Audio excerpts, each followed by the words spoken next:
It's going to be a little bit better than what we got, but, you know, it's okay. On we go, on we move, and we'll see what today's NXT has got in store for us. With that being said, let's have a look at the preview. I always like to start there, so let's jump over to the preview.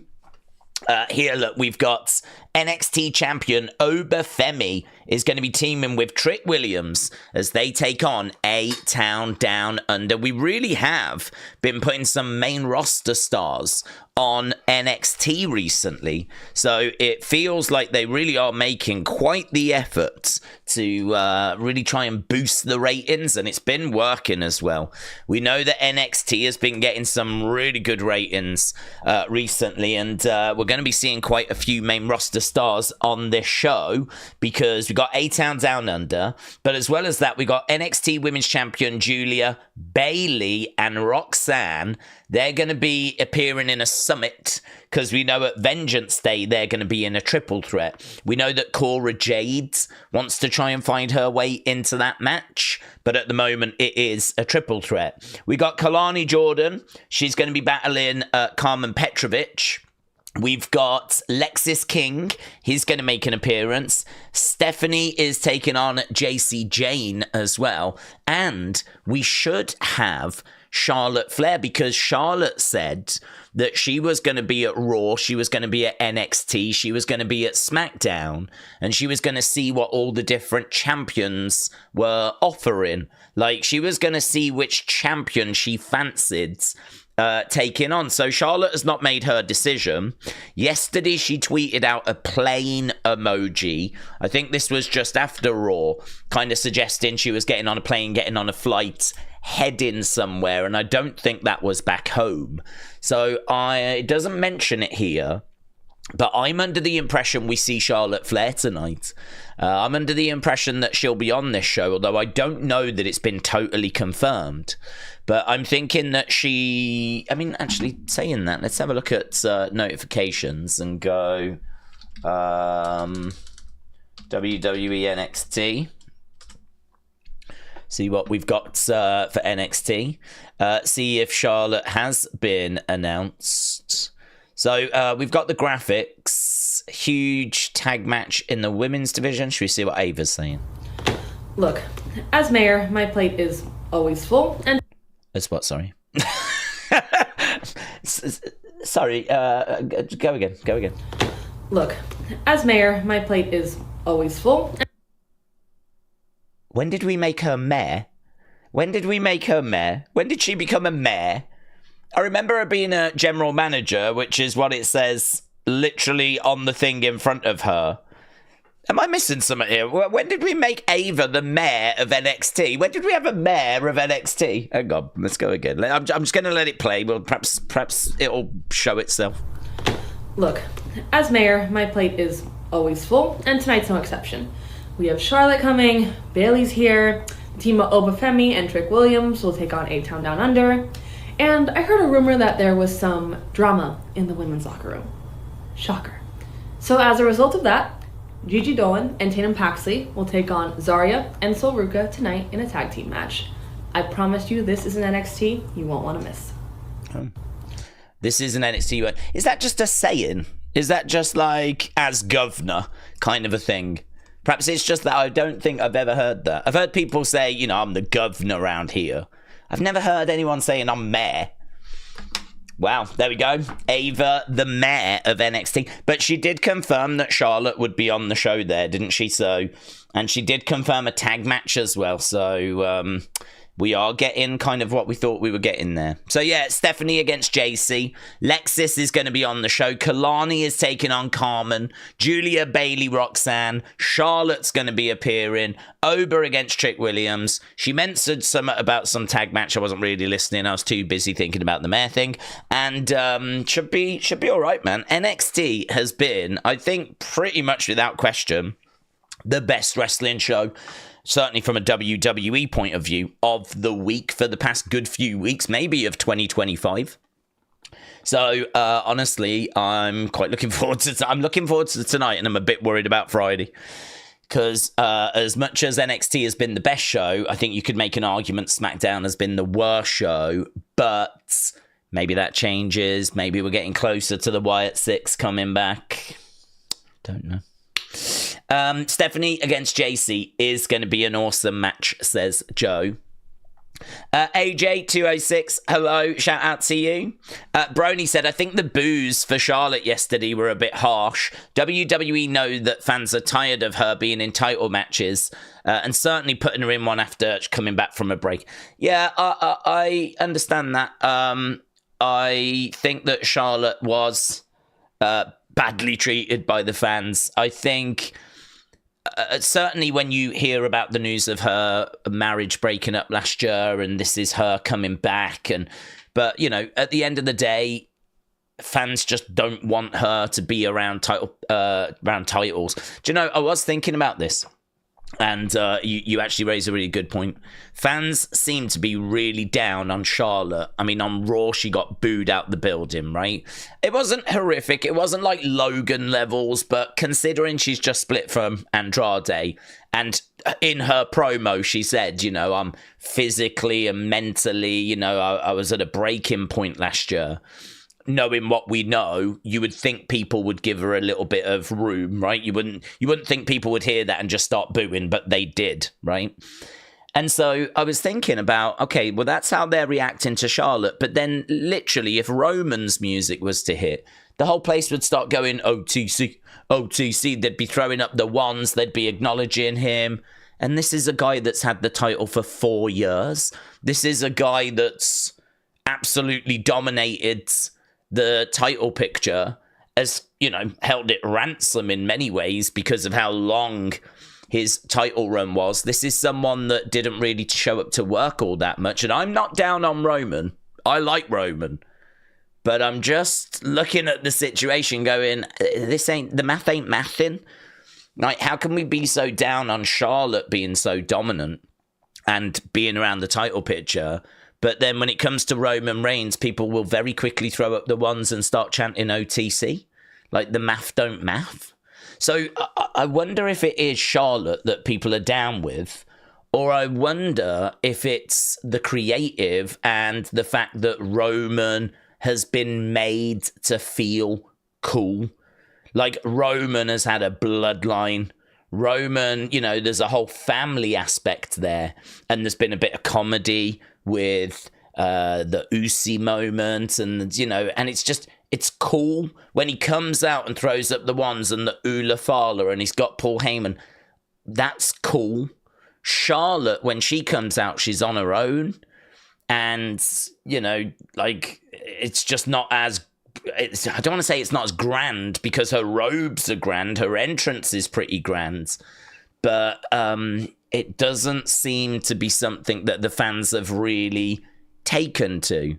I suppose it opens it out to a question, really, a wider kind of thought, and that is, how do you take a woman and make them as big and as over and as cool as a Roman Reigns? I mean, I feel like in order to do that, you've got to be putting them, the show's been based around the Bloodline SmackDown. You know, they would open the show. We would then go back to them throughout the show. And then there'd be a good chance they would get involved somehow in the closing segment, you know? So, like, they were all over SmackDown. And even when Roman wasn't there, you had people talking about Roman, like, Roman will be back in a few weeks. You know, we can't fail tonight. We can't let Roman down. You know, or maybe they would, and then they'd all be, like, looking at each other like, he is going to kill us in a few weeks when he gets back. And then the next week we would see Sami and Jay and Jimmy, and they'd be like, we got to fix what happened last. And, you know, because they're worried about Roman. So even though Roman wouldn't be on the show for weeks, we would still be talking about Roman. So I feel like, actually, a lot of the stuff that's thrown at Charlotte was way worse with Roman. But the presentation of Roman has been way better. And, you know, has been... Really, the company's just strapped to everything onto the back of Roman. Roman has carried the company, and it's worked. It's worked. I mean, the company is just going absolutely bananas when it comes to revenue and records being broken, and it's absolutely worked. But how do you get someone like Charlotte to, like, you know, have the success she's having but still be accepted? It's really difficult, isn't it? Really difficult. I feel sorry for Charlotte. I really do. I think that she is a very good wrestler. You know, I can think of several matches of hers that in recent years I've really enjoyed. I thought her fights with Ronda was the best we got out of Ronda. Those kind of kendo stick ones. Remember them at Survivor Series? Really, really good. And then her matches with Rhea. I mean, if you're talking about some of the greatest women's matches we've ever had in WWE, I think her and Rhea have got to be right up there in that conversation. And she's had some great battles with the other horsewomen as well throughout the years. Like, Charlotte is someone that I think can walk the walk. It's not just that she's the daughter of Ric Flair. She can walk the walk as well. Even if she wasn't the daughter of Ric Flair, I think she would have, okay, maybe she might not have thought about wrestling. Maybe she wouldn't have gone to the tryouts. But if I look at someone like a Tiffany Stratton, if I look at the kind of, or a Kelani Jordan, like Charlotte Flair back in 2015, if she was to go for a tryout back in, well, before that, 2011? I don't know when she first came in. She hit the main roster 2015, but she would have been in, I don't know when she first came into NXT. But, I mean, are we really saying that a younger Charlotte who has like a bit of a gymnastics background and an athletic background, are we saying that she would have struggled at a tryout if she wasn't Ric Flair's daughter? Because I think she would have done really well and very much could have been picked up without even being a Flair. And, you know, as I've said, when it comes time to ring the bell, there ain't no Ric Flair helping her then. Like, she can walk the walk. People are tired of her just coming back and getting a title match. I get it. I understand. But is that her fault? Is that her fault? Like, for me, I just think, like, why don't we mix it up? Why don't we change her creative? Why don't we give her a group of girls? Why are we trying to make her baby face? That makes no sense. That makes no sense. That made that promo yesterday even more awkward. I don't know why we're trying to do that. I can only imagine it's because they want to do a feud with Tiffany and they don't want Tiffany to go face, even though people love like talking about Tiffy time and all of that. I mean, it's, you make Tiffany face, you make Charlotte a heel, lean into that, and then see where we go from there. But I find that whole thing very disappointing, I would say, as well, that she's getting that sort of reaction. Certainly at this time where we just found out about her breakdown of her marriage. And a lot of the criticisms are that she just keeps getting everything handed to her. But then I watch her matches and they're brilliant. And she has got some real star power. She is one of the biggest names in the history of WWE's women's division. She is highly decorated. I know people think that, and she has had too many title runs. She has had too many. You could take some of those away. I do agree with that. But how much of that is her fault? I mean, if WWE want to, you know, go with her, pull the trigger on her, is she meant to turn around and go, no, thank you? No, thank you, but no, thank you. Of course she's going to take it. Of course she's going to accept the responsibility, take the ball, become the champion, and do what's required. I think there's a real interesting conversation there. I don't want to take too much longer on it, though. But certainly a lot to unpack when it comes to Charlotte. Fans hated Roman for years. It was only when Taker put him over at 33 he was accepted. I disagree with that, actually, Brian. I think even then he wasn't accepted. I mean, if you remember the night after WrestleMania 33, that's amongst some of the loudest boos I've ever heard. It wasn't that Taker put him over at 33 and the fans then accepted him, because if you watch the Raw after that WrestleMania, he is getting... He actually... I mean, watch it. I'm sure you've seen it. He stands in the ring. He gets booed for about 10 minutes. He goes to talk. They won't let him talk. It is extreme Dominic heat, right? And eventually, after about 10 minutes, he finally gets a chance to say something. And he goes, "This is my yard now." Puts the microphone down and walks away. And he gets booed hard out of that building. He gets accepted when he turns. When he turns heel, that is when, like, there's a bit of a breath. I sort of feel like he struggles. I think that heat that he gets from beating The Undertaker, it doesn't stay at that level, right? That does settle down. But he was not Mr. Popular after 33. It settles down, but it's the pandemic for me. It's when we get to the pandemic, and it's when he turns heel. I also think as well, I can't remember when he reveals about the leukemia, but I think that shifted stuff. That shifted mindsets. Even then, it wasn't totally, like, done, but the leukemia thing was a big deal.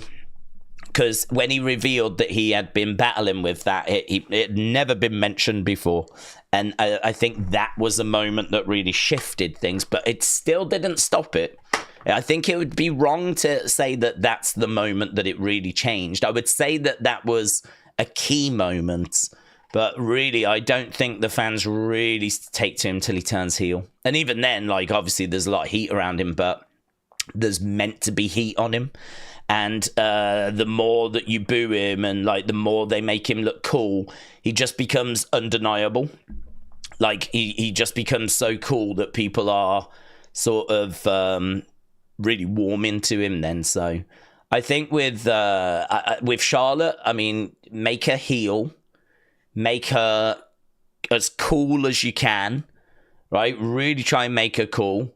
Have, like, some girls. I mean, all I can think is take a leaf out of the Bloodline book, and that is have some girls from NXT that, like, are really good, that are worshipping Charlotte and really looking up to Charlotte, and then kind of copy a little bit of the Bloodline situation because it's worked so well.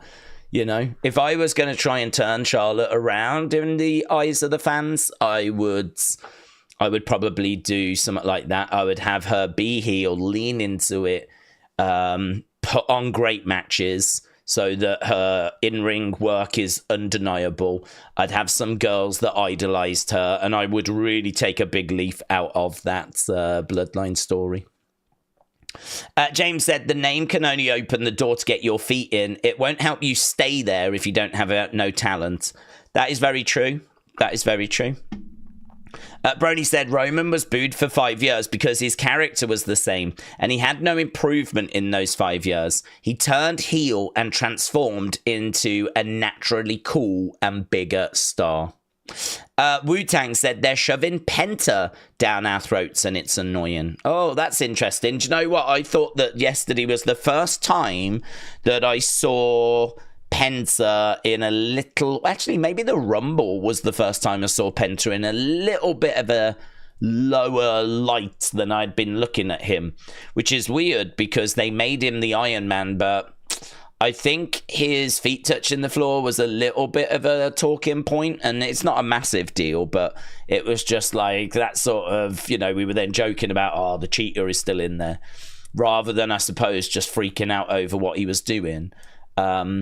And, you know, he was in there for like 47 minutes, apparently. I don't really remember seeing too much of him. I think he was there and he got involved in a few bits and bobs. But, I mean, even gloating about an Iron Man that went 47 minutes. I mean, God only knows how many men have been in there longer than that.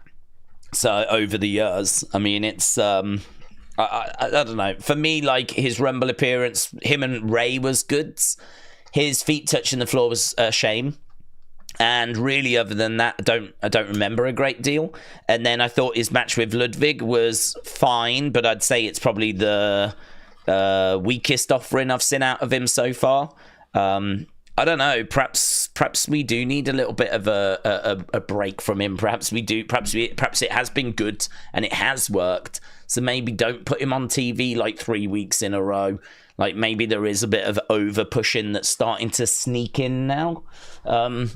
Yeah, I don't know. That balance is hard, isn't it? Like, if you've got a new star that you want to get in front of the fans, how much do you need to get them onto TV consistently?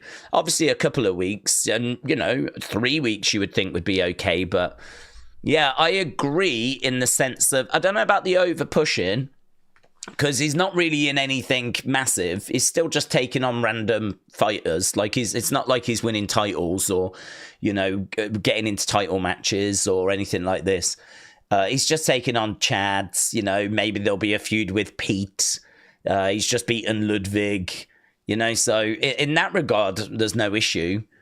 That's kind of like fairly low level people. It's not like he's in there with Punk and Drew straight out the gate. So I'm sort of, I'm in two minds on it. Let's put it that way. I get what they're doing, and part of me thinks if I was going to do it, I'd do the same. Have him on TV, like get people used to him. But the problem is his debut was really good. He did manage to follow it up in that second match, but maybe in the Rumble, something happened which sets a match up. Have that person talk about Penta and then announce in a couple of weeks we're going to do Penta versus that person. And then, you sort of build to it. And all of a sudden, this next match now is a bit bigger. It's got an actual story to it rather than Chad Penta or, who did he beat last time? I can't remember who he beat last time. But it's had a bit more, it'd have a bit more to it. Yeah, I don't disagree. I don't disagree. Hard to say he's over pushed 3 weeks in, but yeah, I do see your point. Community hit the like button, said Lisa, shout out to you. TJF said Roman got cheered because he lost the belts. Roman got cheered because he lost the belts. I don't know. There was lots of acknowledging going on, wasn't there? Roman was being acknowledged loads when he still had the belts. People were on board with Roman when he was champion. He was seen as cool. I think with Roman, there are definitely people out there that don't like him because of the exact things we've been talking about. Having the belts for 4 years, not being there on a regular basis. There's a healthy group of people that are like, nah, not into that. But if you go back and have a look at when Roman comes out, plenty of people on their feet acknowledging and plenty of signs showing support for Roman. We know his merch was absolutely flying. So I think even when he was a heel, even when he was champion, he was still getting a lot of support. Charlotte knew 4 horsewomen would be better than a bloodline story. Yeah, I would go that way. I like the idea of her having some NXT talent that really look up to her. Then Izzy Dame, she could achieve something. I mean, that's not 2025, though. That'd be 2026 at the earliest. She's someone that actually in 2025 we need to turn the volume up on. I think we are, though. We've all seen Sean Spears trying to recruit Izzy Dame. We know there's a bit of a story situation going on there. But she, you can't teach height. And she brings, good size to her. If she can, in-ring is okay. It's not brilliant. Her matches aren't terrible, though. Promo-wise, I'm not sure. We see her in a lot of backstage segments. Don't really see her out in the ring. But visually, I can see her and Charlotte standing opposite each other in a ring. Because that group would turn on each other eventually. So I could see Izzy Dame and Charlotte standing opposite each other in a ring, and I could see Izzy Dame doing some stuff on Charlotte's behalf. She would be like the bigger girl. She would be, I don't want to say the muscle, but the enforcer, if you will, of whatever group that would be. So I'd be looking at someone like her. I don't know that I'd be looking at a Julia or someone or a Stephanie. I don't really feel like they fit. They don't really feel like they fit. But an Izzy Dame would be someone I'd be looking at. But I don't know. That's, again, a whole different conversation for a different time. Another Owens-Sammy rivalry. Boring. Thoughts on this, said Slick. Slick, shout out to you. I don't disagree, to be honest. I don't disagree. I think another rivalry between Sammy and Kevin is a little bit flat. It's not really the direction that I want to go. I think, I can't remember the last time we did it though, so I think the truth is there's going to be a lot of people that have got into wrestling since the pandemic. There's going to be a lot of people that have got into wrestling since Triple H took over. There's going to be a lot of people that got into wrestling maybe even since we went to Netflix. So I think for them, they may not have seen this feud, even though we've seen it over the years 3-4 times. God only knows if you include NXT. It's not a feud that I'm particularly looking to go back to. I mean, to be honest with you, it's a feud I would do again because their matches are always so entertaining. Their chemistry is just so good because, you know, they've wrestled each other their whole lives.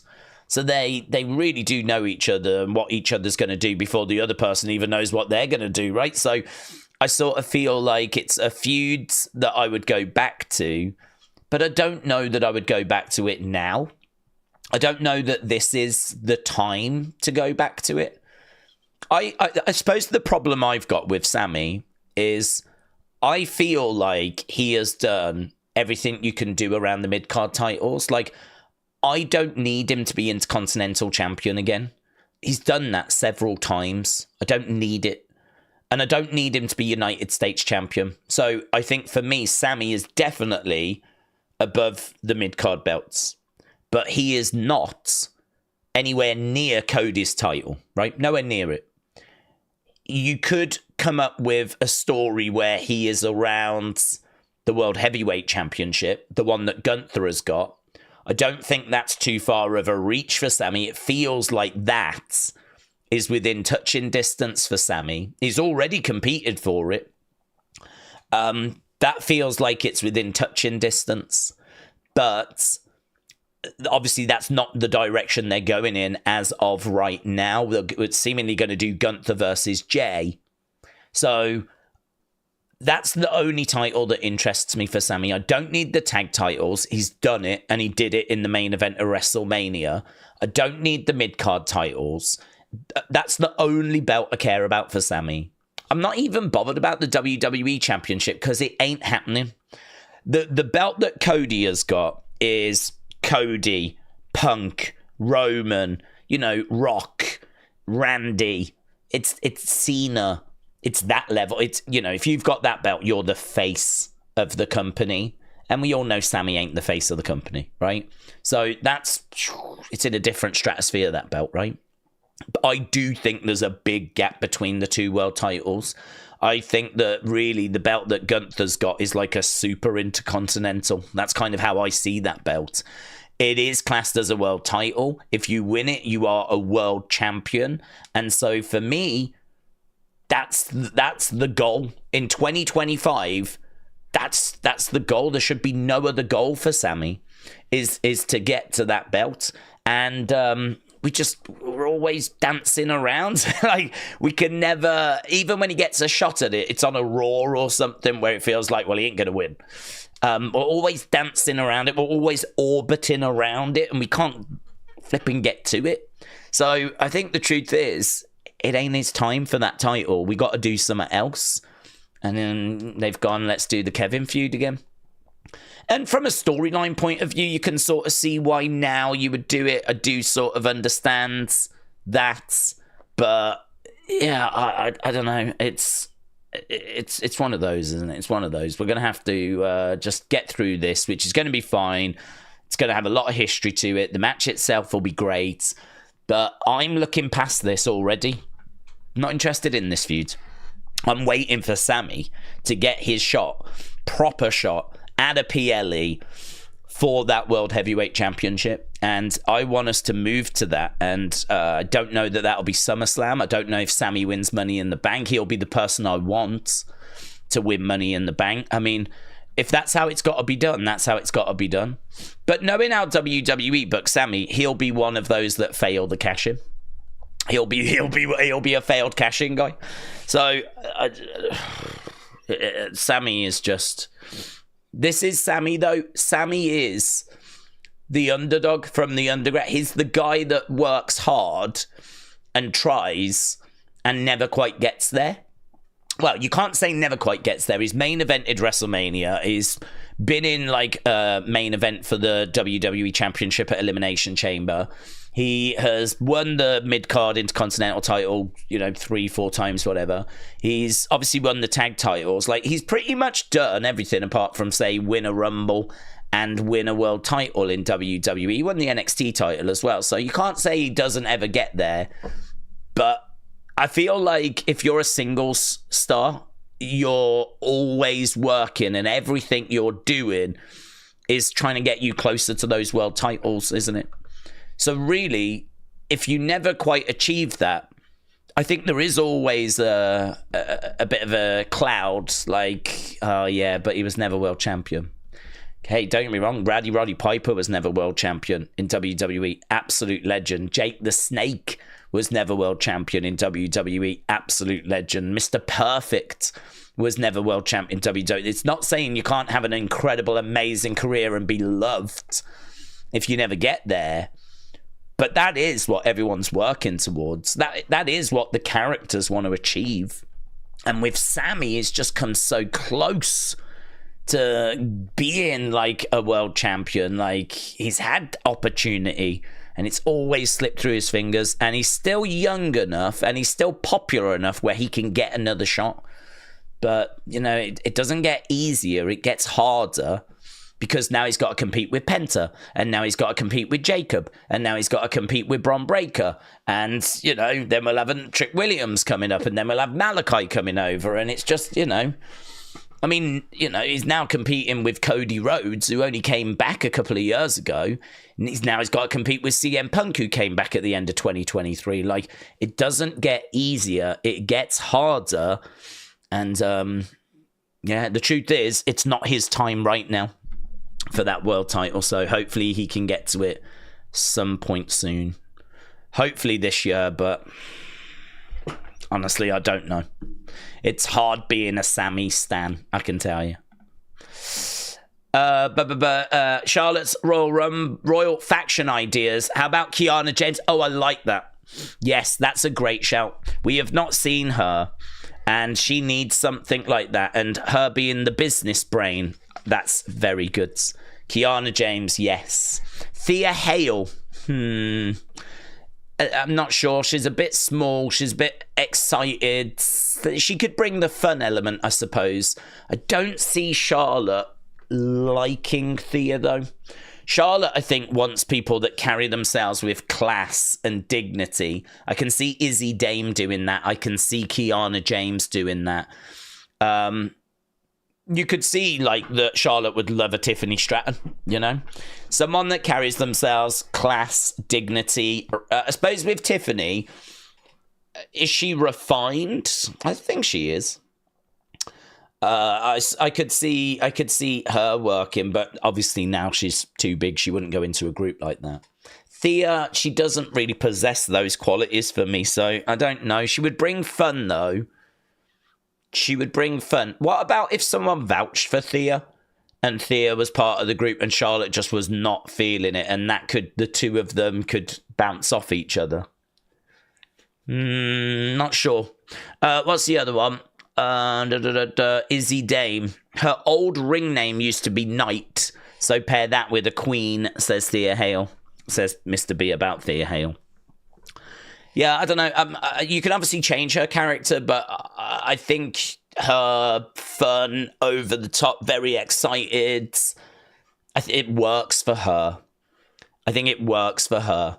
So I would be reluctant to kind of move away from that and make her a bit more refined, dignified, all of that, because I don't know that that's going to really bring out... I don't know that that's going to make her more appealing. I don't know. I really like the Kiana James shout, though. I think that's great. Undercover Manager said, Daze, hope you're doing well. I've been between homes for a week or two, and I missed the Rumble. What's going on? What have I missed? Give me a brief rundown, says Undercover Manager. Brief rundown of what happened in the Rumble. Jay won, Charlotte won, Alexa's back, and Roman, So we think Jay Gunther, we think Charlotte, Tiffany at Mania, Roman, Punk and Seth got in each other's way. Word on the street is their main event in night 1. Cena, was the runner-up. He is going to go into the chamber. He's still trying to get to number 17. Punk qualified by beating Sami last night, so he's in the chamber. We haven't done any of the women's... Oh, we have. We did. I'm lying. We had Liv qualify over Io. I was about to say we haven't done the women's. We're doing Bayley, Lyra next week, but we did Liv against Io. And Io didn't qualify because Rhea came down to the ring to deal with Raquel and ended up causing a DQ. So Io's a bit upset there. Cody retains. Kevin attacks Sami. Looks like we're doing Sami and Kevin. Cody is obviously going to move on to a new challenge, but that hasn't shown itself yet. We still don't know who Jay is going after. We don't know who Charlotte's going after, but, we do. It's going to be Jay Gunther. It'll be Charlotte, Tiffany. And that's about it, really. I think, there was lots of other stuff that went down, little bits and bobs, but by and large, that's the headlines. Uncle Rebel said, hear me out. I'm thinking Sami KO will happen at the Chamber. 2 Canadians in front of their home crowds. As a Canadian myself, I don't know what I would do besides just make noise, says Uncle Rebel. Well, that's actually a really good shout. Doing it in Canada in front of the Canadians, is, not a bad shout, is it? I suppose the concern... Well, it's not the concern. I was going to say the concern is that you do it at WrestleMania, but as we've just said, there's nothing else for Sami at the moment. So, what else can we do for Sami? I wish we could find a way of... getting Sami into something a bit more meaningful. This feud with Kevin, people can say it's meaningful, but we've done it so many times. For me, it's sort of lost its meaning. They're friends, they're not friends, they're friends, they're not friends, they're fighting, they're not fighting, they're back on the same page, they're not on back same page. Do you know what I mean? Like, for me, I've seen this game, I've played this game, I don't really need to see it again. So that's why when I say something more meaningful, something that will actually, hopefully get him closer to a title. Number 1 contenders or something like that, or I don't know. I don't know. Sami winning King of the Ring would be great. Sami winning King of the Ring would be great. I think for Sami, I'm just gonna have to write WrestleMania off and instead look at King of the Ring and hope he wins that, because the prize for that is you fight for the champion at SummerSlam. So that's going to be the next thing I'm going to hope for. Could Sami win King of the Ring? Gunther won it. Sami's beat Gunther before. It's not out the realms of possibility. It would be a nice thing for Sami to achieve. So I would definitely be down for that. But I don't know that they've even got that in their mind, in their plans. I do like, though, the fact that if you win the Rumble, you get a title shot. If you win the Chamber, you get a title shot. If you win King of the Ring, you get a title shot. If you win Money in the Bank, you get a title shot. Like, there are plenty of ways in the first part of the year for someone to get title shots. And so we're 1 down, 2 down, really, because Sami was eliminated from the Chamber already. So we're 2 down. We got 2 to go, but everything's after Mania now. So now we got to find something else for him to do. But yes, very good point. We are going to be in Canada. And so maybe doing that match there makes a lot of sense. Does that mean we do it there and not at Mania? Or do we do it twice? Perhaps it's a feud. Could be. Do it at in Canada. Whoever loses is upset. Do the rematch at WrestleMania. But then, honestly, as soon as we're done there, my attention immediately turns to flipping King of the Ring for Sami. And I will be rooting for him to succeed over there. Right. Sam said, are we not thinking Punk Logan? No. Word on the street today is that it is going to be the triple threat. PW Insider today reported Seth against Roman against Punk is the plan for WrestleMania. If it turns out to be true, Becky could be saved for a surprise on Raw after WrestleMania. That's a long way away, isn't it? That's a long way away. I don't know. That's for her to miss Mania. That's a long time. I was thinking about Persephone. Said, I was thinking maybe Cena didn't win the Rumble because they want him to be at the Chamber. If he won the Rumble, he'd have no reason to be there. Or am I crazy? You're not crazy. You're a little bit crazy. I've said before, for me, him being advertised for the Rumble is... for the Chamber is... him being advertised for the Chamber is irrelevant because we did Cody and Seth. They went to the Chamber last year. They did the Grayson Waller effect. So they were advertised for the Chamber last year. They went, but they weren't in the Chamber. And the other thing as well is that John could have booked his ticket to WrestleMania through the Rumble, and he could have faced someone else at the Chamber. We could have done a John Cena singles match. Chamber could have been John Cena's first singles match of 2025, where he actually took on like someone that's been causing him some problems. Could have had someone calling out John Cena, someone like really causing John some issues, and then like John video or whatever. He doesn't need to be on the show, but social media accepts the challenge and says, I'll see you at the Elimination Chamber. So I said this before, like the fact that he was on the poster, the fact he was being advertised for Elimination Chamber, it never meant he would be in the Chamber. So for me, like I saw that, I saw the poster, I knew what he was being advertised, but it didn't change my mind that I still had him as the favorite for the Rumble. But it's not gone that way. They are going to put him in the Chamber, and cool. I mean, I just hope he gets out in one piece. I mean, everyone knows that I'm a bit worried about putting him in there. It's a very unforgiving structure, even though they've changed it and there are mats down now, because before there weren't even mats on the metal grid part. I think there are mats down there now, but you're still getting chucked. It's going to be very hard to see John Cena not getting chucked around that chamber. You have to be really careful. I mean, I've got to think he'll be the last one to enter the match. I've got to think he'll be in a pod, and he'll be the last one in. And by that point, maybe we've done a lot of the crazier spots, and make no mistake about it, get John Cena through that match. That is very much the aim of the game when it comes to elimination. Just get him through the match. But I've got to think he'll enter last.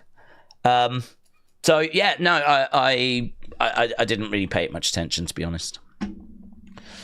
Tony said, I was hoping for Sami to turn heel and then feud with Jay for the title after Mania. Yeah, it would be a bit of a shame. It would be a bit of a shame. If he turned heel, only because it did look like it was going to go that way. But as someone that roots for Sami and wants Sami to succeed and wants Sami to get that title, and, you know, seeing how hard he's worked for it, for him to get it a cheap way would be, you know, a little disappointing. But then saying that if he was to get it as a face and get it thanks to the Money in the Bank briefcase, I've seen so many people win their first world title that way, that even though you could make an argument that that's a cheap way, it gets the job done, doesn't it? And it's quite exciting with the running down and, oh my God, it's happening. Like, there's a lot of excitement there. So, you know, as much as I'd say, because if he was a heel, if he's going to win the title, surely he's cheating to get it, yeah? So there's going to be outside interference or something like that. It would just be a bit of a shame, really, that like he would be winning it and achieving his dream and he would have done it that way. I've got to think if he turned heel, he probably wouldn't be getting the belt. He probably wouldn't be becoming champion. He would just be losing and then eventually see the error of his ways, go back to doing things the right way, and then hopefully get the title. Like, it's always the can being kicked down the road, you know? It's always being kicked down the road. It's hard being a Sami fan, let me tell you. It's hard.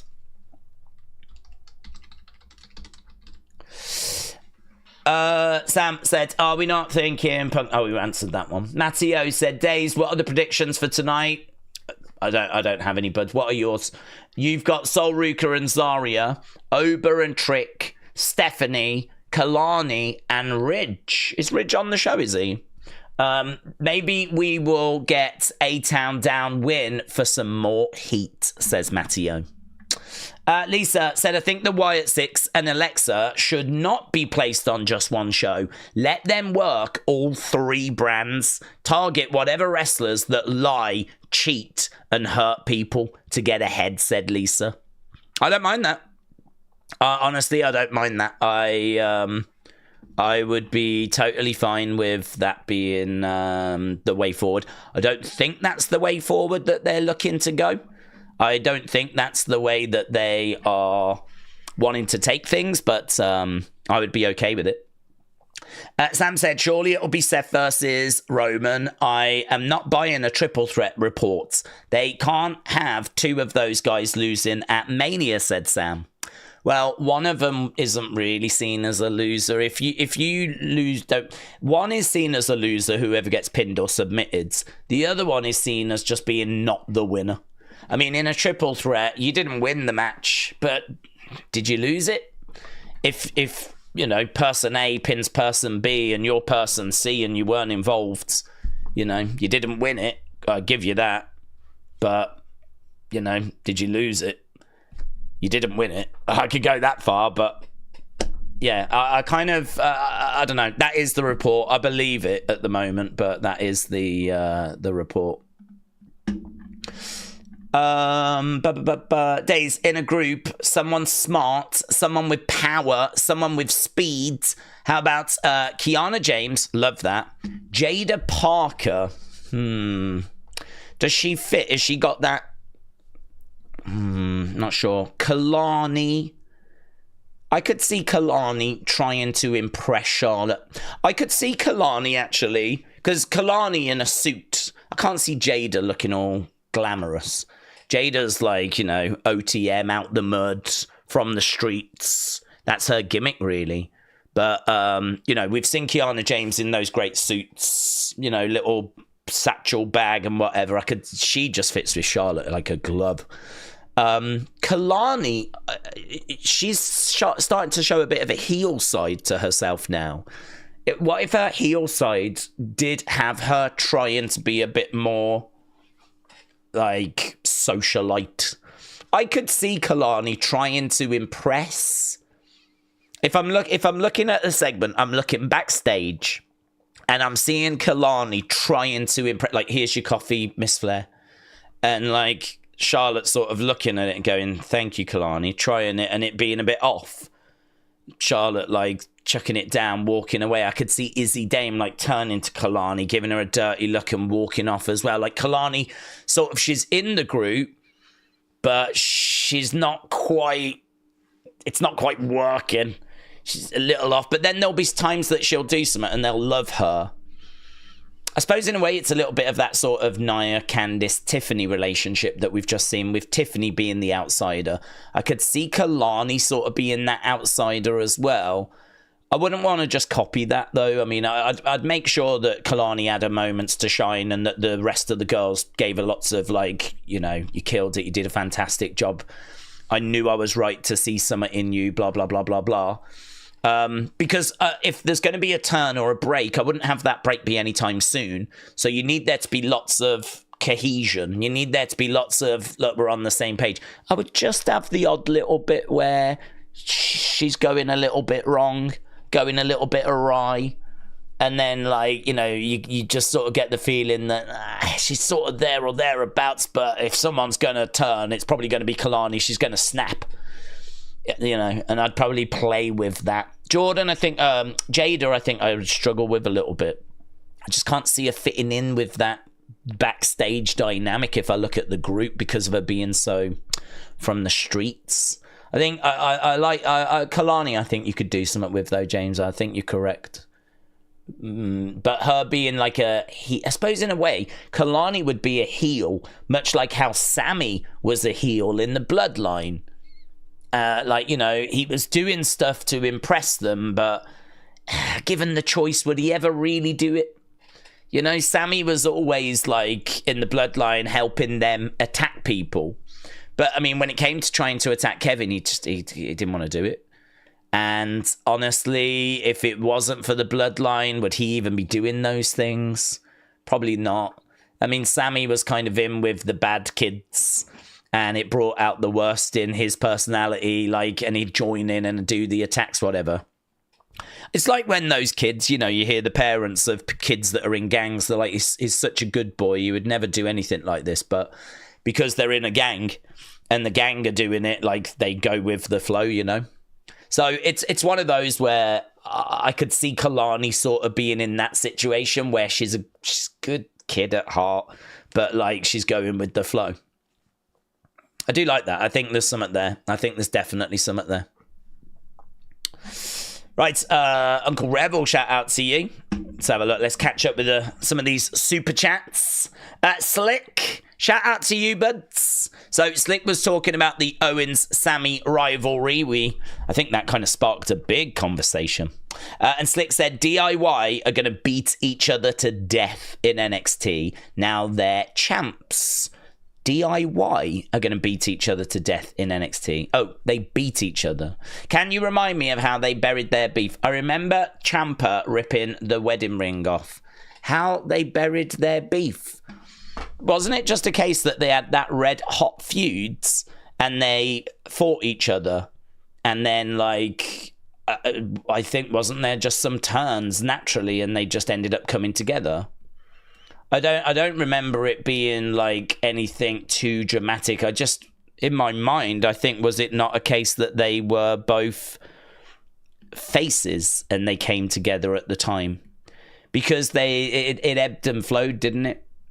Like, it was, I'm sure there was some turns in there. I can't quite remember, is the honest truth. But in my mind, I've got it where there wasn't like this dramatic moment where they came back together. It was more that they were both faces and came back together. I can't remember. Can anyone quite remember how that worked out? Because in my mind, then they go against each other at Mania. Oh, okay. So you think Cross, yeah, that's interesting because he is in the conversation, isn't he? He is in the conversation with Sami, so that could be interesting. Just means he's going to have to be in the shadows during this build to Elimination Chamber. Daze, you forgot Sami won't be champ. He died. Said to good point, TJF. Yeah, you make a very good point there. What if Sami KO happens in the chamber and then we get a return in Randy? Well, that's a good point as well, isn't it? Because Randy is definitely going to be coming back at some point, and he's definitely going to be going after Kevin. So, yeah, that's a good point. Perhaps that's what happens, and then that means that because we do Randy Kevin, Sami finds himself in need of facing someone, and that's where Cross comes back. So, actually, perhaps we do this in Canada, but it's in Canada that Randy comes back, and then WrestleMania is Kevin versus Randy, Sami versus Karrion. Very good. Very good. Don't remember Charlotte's photo she shared with Lash and Jakara. They would fit with Charlotte as well, said Sam. Lash and Jakara, yeah. Jakara would. Lash, don't know about Lash. Lash would be interesting as the enforcer instead of, say, Izzy Dane. But I'm trying to think of the look of the group. I'm trying to think of the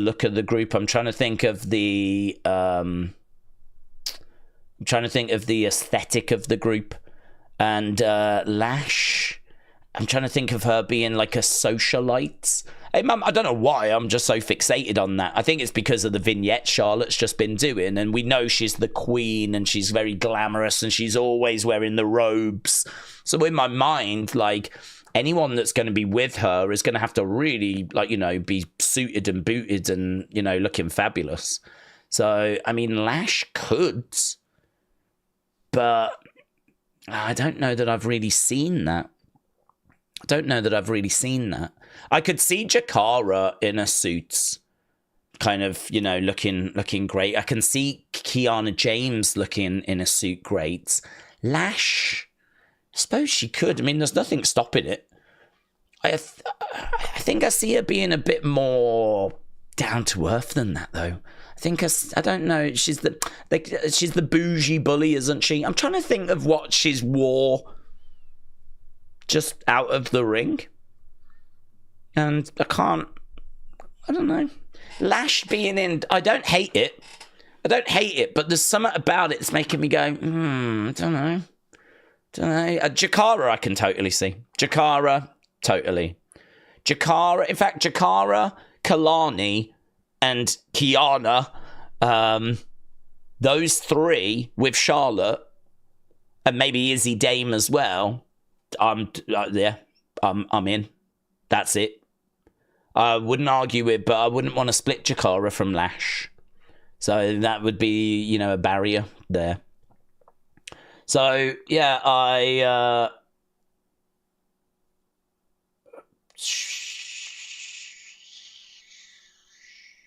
don't know why. I don't know why Lash doesn't quite fit. Yeah.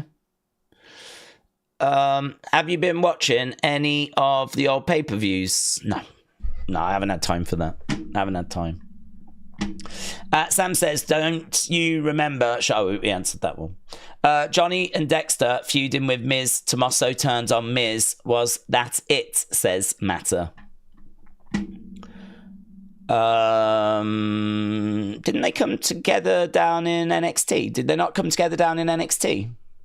In my head, they had come together before that down in NXT when Tommaso was like the champ. But maybe when that was happening was Johnny and with The Way.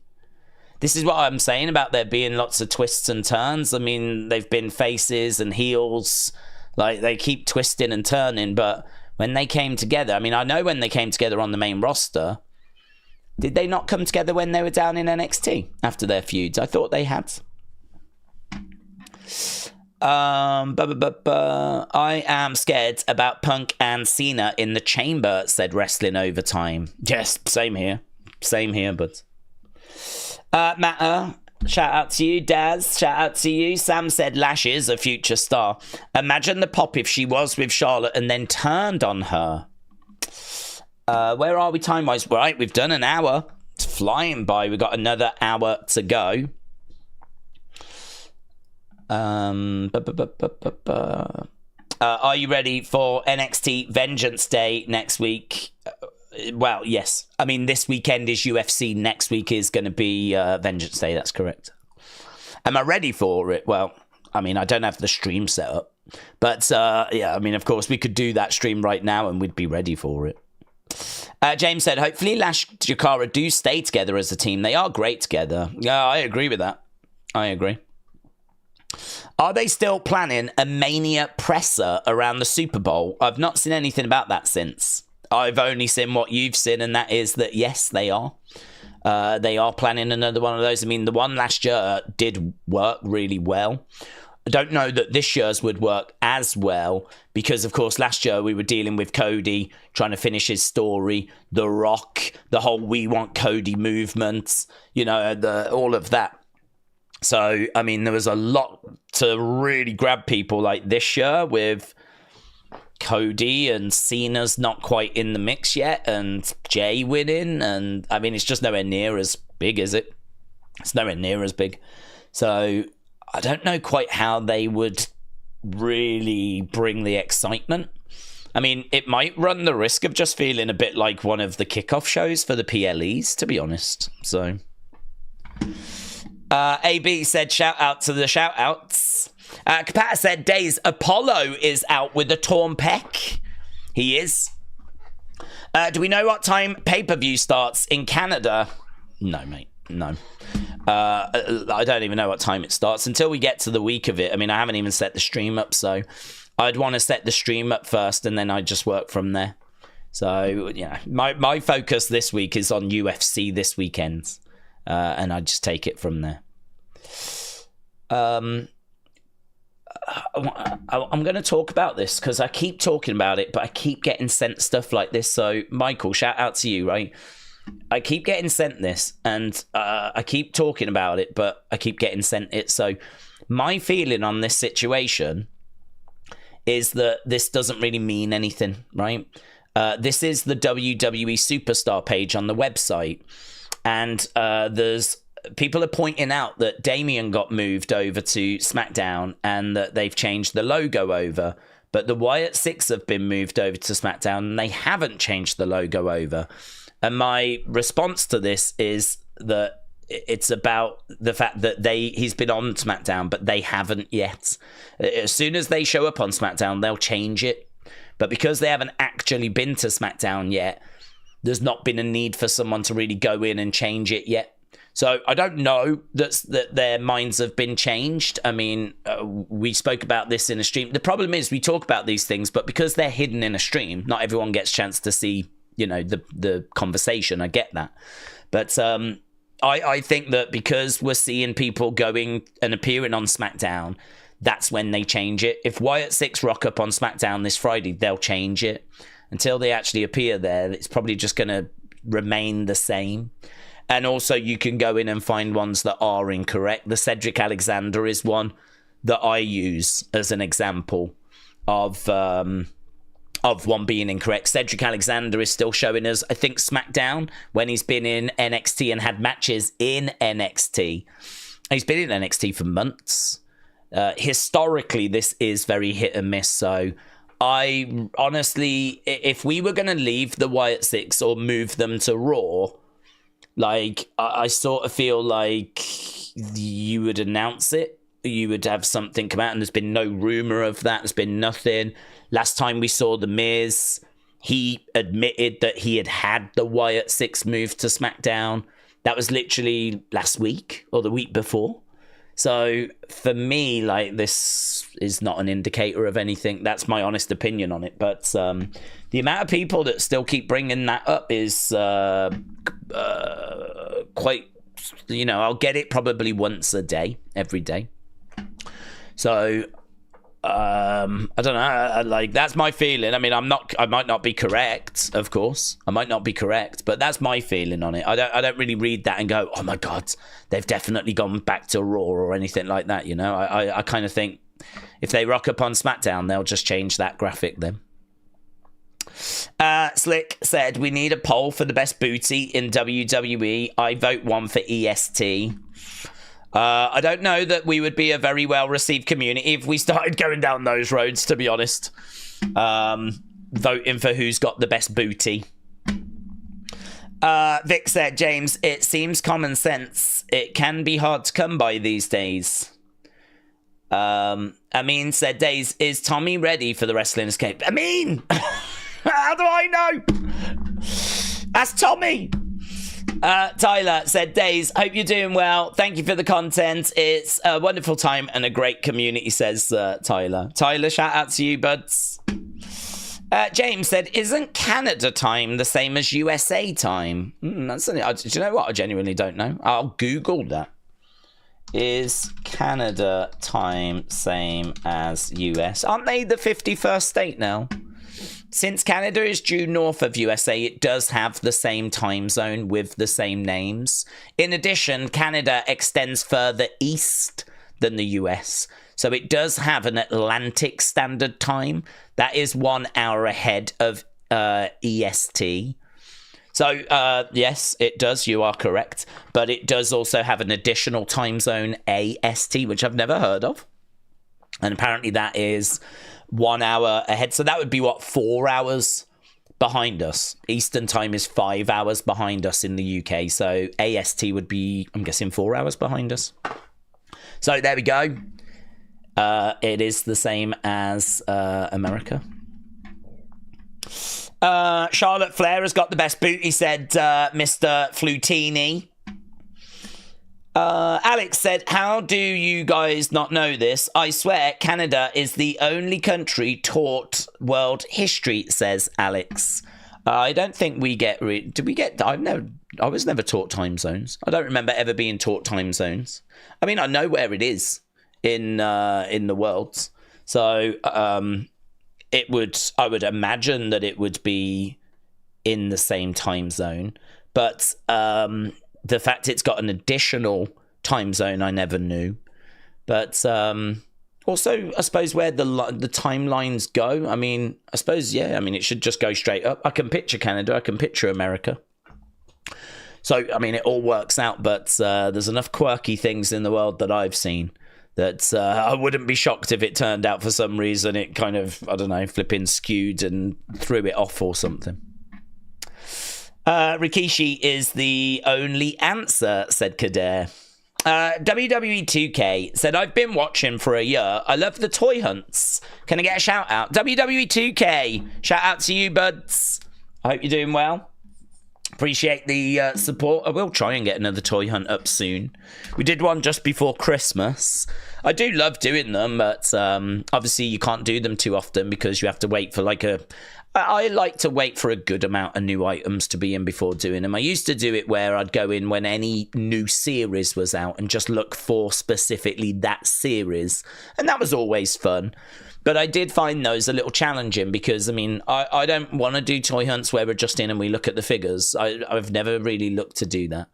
I always look to make them funny and fun, and I try to make them entertaining. So I think as a result, they can last the test of time. If you go in and just look for a series, I don't know how much interest people would have of watching a toy hunt that just did that. But if you specifically use the toy hunt as a way of always being an entertaining video, a funny video, you try and put some jokes into it, you try and have fun with it, it should then hopefully be something people would be interested in going back and watching, and if they've enjoyed one, they might enjoy the others. So I don't really do that so much now. I found it quite hard going in and finding new stuff to talk about and new jokes. So now I just try and wait for like a good change in the figures. And so yeah, I'll probably due. It's been a couple of months. Probably due another one. Tara said, Daze, who do we think will take the belt from Oba? Well, I think Tony has got a good chance because Tony, of course, was in the run-in for being like the person that beat Oba. So he's got to be in the mix. He's got to be in the running for being the person that beats him again. It's a little bit like, I suppose in a way it's like Sami. Sami beat Gunther at WrestleMania. You know, if Sami was facing Gunther again at WrestleMania this year, gotta think that he would be in with a chance of doing it again. Of course, no guarantees that lightning can strike twice. I'd say it's quite comparable. Sami beating Gunther. Sami, a great wrestler, but there's no guarantee that you're going to beat Gunther every time. You know, they fight 10 times. Who knows how many times Gunther would win, how many times Sami would win. It might be like 7-3 to Gunther, 8-2 to Gunther out of 10 times. And that might be the same with Oba and Tony. Tony's beaten Oba, but if they were to fight 10 times, maybe it would be like 8-2 to Oba. So I feel like Tony has got to be someone in the mix. He, you know, being the guy that's got that win. Plus also with Tony, what else can you do with him? I mean, Tony has been around for so long. Do you know, it's a little scary actually because NXT 2.0, you had the likes of Carmelo, you had the likes of Trick, you had the likes of Braun, you had the likes of Grayson. Like, you had quite a few people around. You had Duke Hudson, you had Tony. I mean, we've just seen Duke Hudson go. Because apparently word today is that Triple H just didn't see anything in him. Just didn't see him being a main roster guy. And so it was Triple H that was like, you're done. Duke's actually done a video, which we will look at in Unseen. And it is really interesting. He talks about being released, but the way he's done it is really interesting. You can go find it on his social account now. So the way that he's kind of done that is really, he doesn't reveal anything new. But he does talk about the fact he's the only one to get released, which means they obviously had an issue with him. So, you know, he kind of is interviewing himself. So he's like, are you not angry about that? And he's kind of responding like, well, you know. So he doesn't really reveal a great deal, but some of the questions that he's asking are very interesting. But it is true. I mean, he talks about how Big Bronson Reed and Bron Breakker and like all these people that kind of came through as he was coming through have gone to the main roster now, and he got left behind. And honestly, Tony is someone that has been in NXT a long time now. He was part of 2.0. He was one of those characters that when we hit that reset, I remember seeing the vignette of him and being like, oh, I like this guy. This guy seems really fun because he was like that Italian, how you doing? So I was like, oh, this guy could be really fun. But that's been years now. So, I mean, for anyone like, nah, Tony's not main event standard, or nah, Tony can't be NXT champion, like, this is where it's starting to get a bit real, because if that is the feeling, well, we've just said goodbye to Duke Hudson, probably for that exact same reason. So if Tony can't do it now, I mean, will he ever do it? Will he ever get there? So, like, it's time. It's time for a Tony to, you know, step up. He's got that mid-card title, but it's time for Tony now to... It should be all getting put together now. So... this is why it's a bit of a concern, because, like, it's time. Listen, you're not always going to be, like, the champ. You're not always going to be, you know, used in that way. But for Tony's sake, he's going to want that. You know, Tony's not going to want to go to the main roster and just be, you know, a joke, an enhancement talent, a mid-card guy. He's going to want to be someone that's mixing it up and is, you know, holding his own. And listen, there's plenty of people that have come out of NXT that never quite got it first time and, you know, it clicked eventually. You know, Tony could be one of those. But I think if you're Tony, you want to be... You don't want that feeling of, oh, no, it can't be Tony. He's not good enough. I get the sense there's a little bit of that around. You know, if I said to you it's going to be Oba versus Tony main event in Stand and Deliver... I think some people would be like, okay, yeah, I can buy with that. I don't know that anyone's going to be like, this is brilliant. I don't think anyone's going to be like, oh my God, this is the best. And that is a little bit of a concern. It's, you know, it's not on Tony. It's on the way that they've booked him. It's on creative. It's the way he's been presented. Like, it's on everything. It's the full package. It's everything. I think there's a lot of goodwill towards him. I think people really like him. I feel like he should be that guy, but I do understand people being a bit, is there no one else? Could we not go with, like, someone else? I would also understand that, but that's not great for Tony, is it? That's not great for Tony. So, Tony would be my top pick, I think. Tony would be my top pick. Javon will get a chance at some point. I think Javon will get it, but it's just he's still a bit too young, isn't he? But saying that, I mean, Roxanne's super, super young. Roxanne was super young, and we pulled the trigger on her. I mean, isn't Roxanne, like, what, 22 now, maybe? How old's Roxanne Perez? Roxanne Perez. 23. Roxanne is 23. So Javon is 20 now. He'll actually be 21 very soon. Javon will be 21 on the 29th of April, so we're looking a couple of months. Javon will turn 21. In my mind, he's still 19, but actually in a couple of months, he'll be 21. Roxanne's 23. Roxanne's now on her way to the main roster after having a very good few years. I think with Javon, this year has got to be mid-card title. I would have mid-card title on Javon this year, and I don't know if you go world title next year, or... I can't see Javon going to the main roster. He won't go this year. I don't think he goes next year either. I think probably 2027 for Javon to go to the main roster. Maybe at the earliest as well.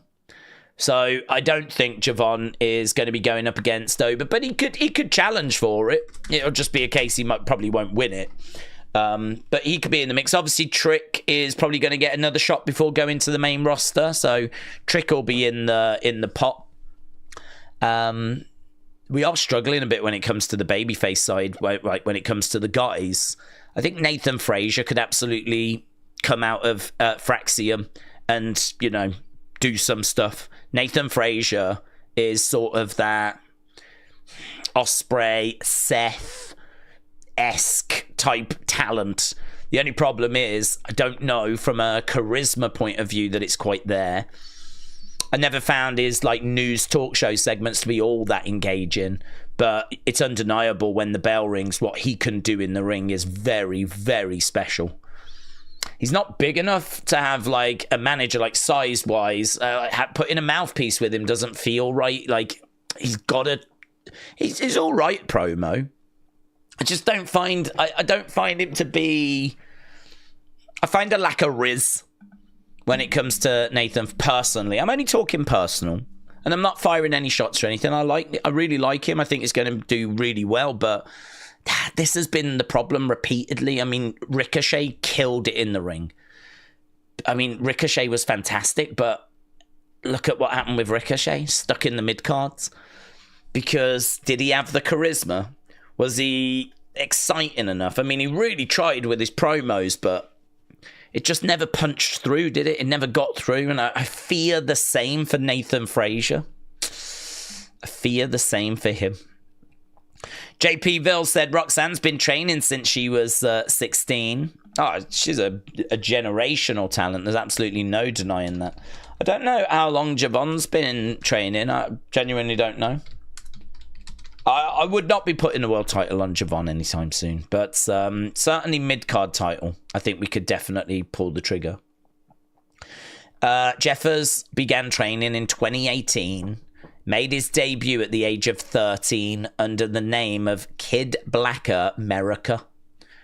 So he made his debut at the age of 13. Where was that? In 2022, he debuted in AEW, where he lost to Fuego del Sol. He also has competed at Deadlock Pro Wrestling before signing with WWE in 2023. So, I mean, like, he's 20 now. He made his debut 7 years ago when he was 13. I mean, it clearly has been wrestling a long time because he is so good in the ring. He is so impressive in the ring. That doesn't surprise me. It surprises me he's been wrestling since he was 13. But it doesn't surprise me he's been wrestling for as long as what he has. Right, let's try and get back. How long have we got? 40 minutes. Kyle said, Daze, I've been watching since 2017. Will we ever see the return of Mask Days? I don't think so. I do still have the mask somewhere. I don't think I could put my hand on it right now, but I do still have it. But those kind of videos, which I love and I know are very popular, they are videos that really take about a day to do, like to script them, film them, edit them, and like get them out there. It takes about a day to do. So, you know, if I was to say on Wednesday I'm not going to do Unseen, I'm not going to do... Maybe I could do the wet, but I mean, on a Wednesday now, I've got like a member stream. I've got the Wrestling Escape Pod. There's 2 hours. So, I mean, I could try and do that, but there ain't no way I could do Unseen and do a video like that. I mean, the bottom line is the channel has just evolved. The channel back in the day was putting out fun content like that because we weren't streaming. We weren't doing like live streams and stuff like that.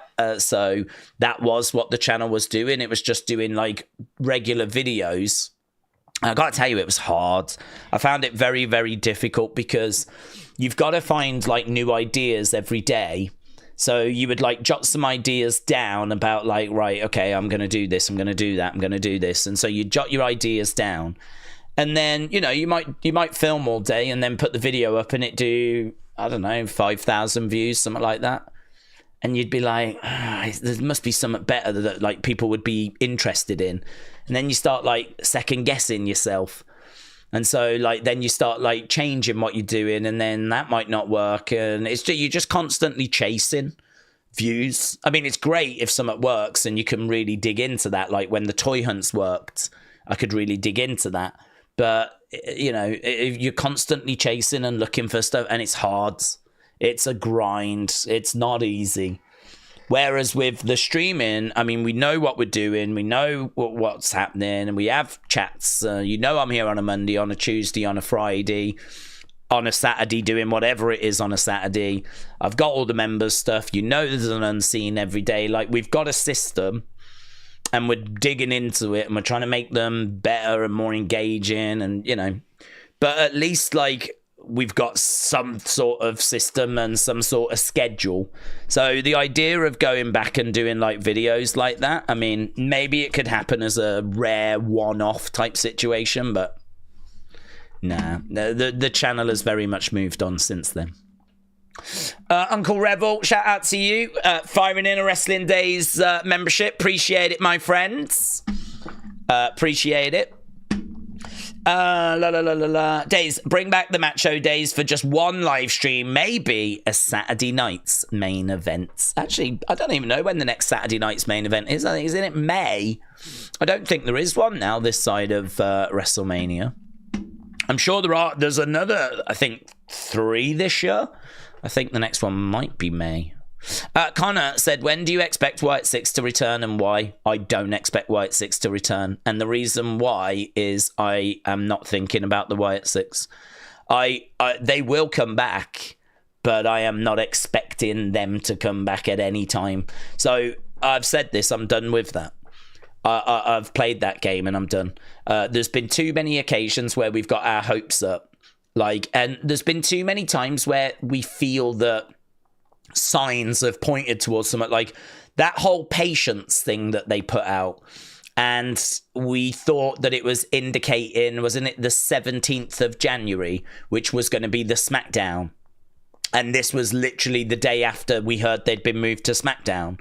So they put a image out that had 17 little messages, little references, and that, you know, figured it was probably the 17th of January.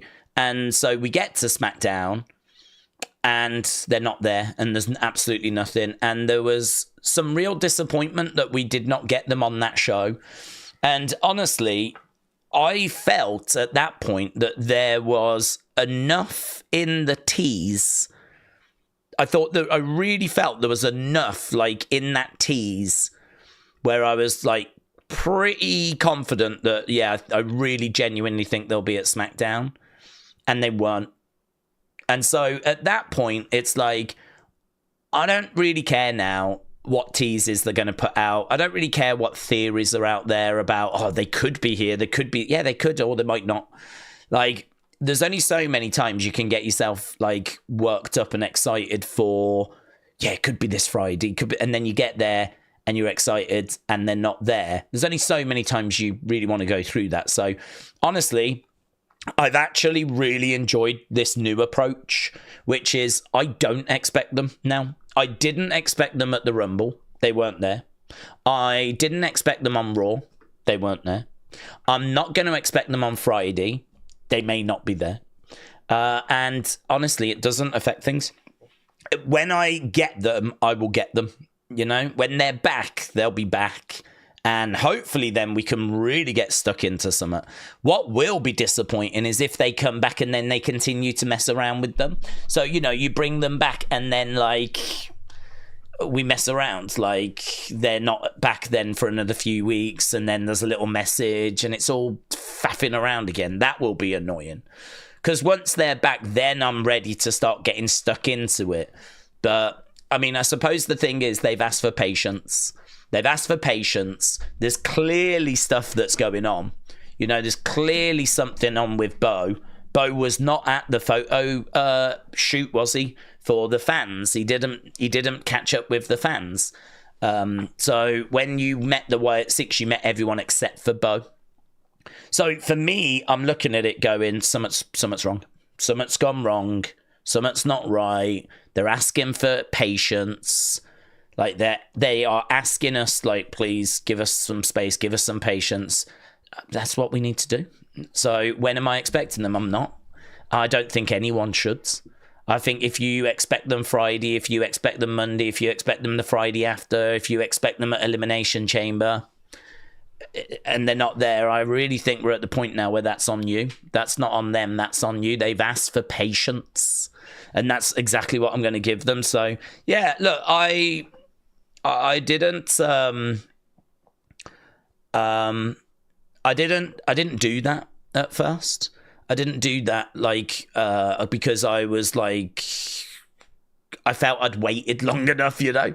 We didn't really get them over Christmas, And then when they put that tease out, you know, anything that comes from the official account is very interesting.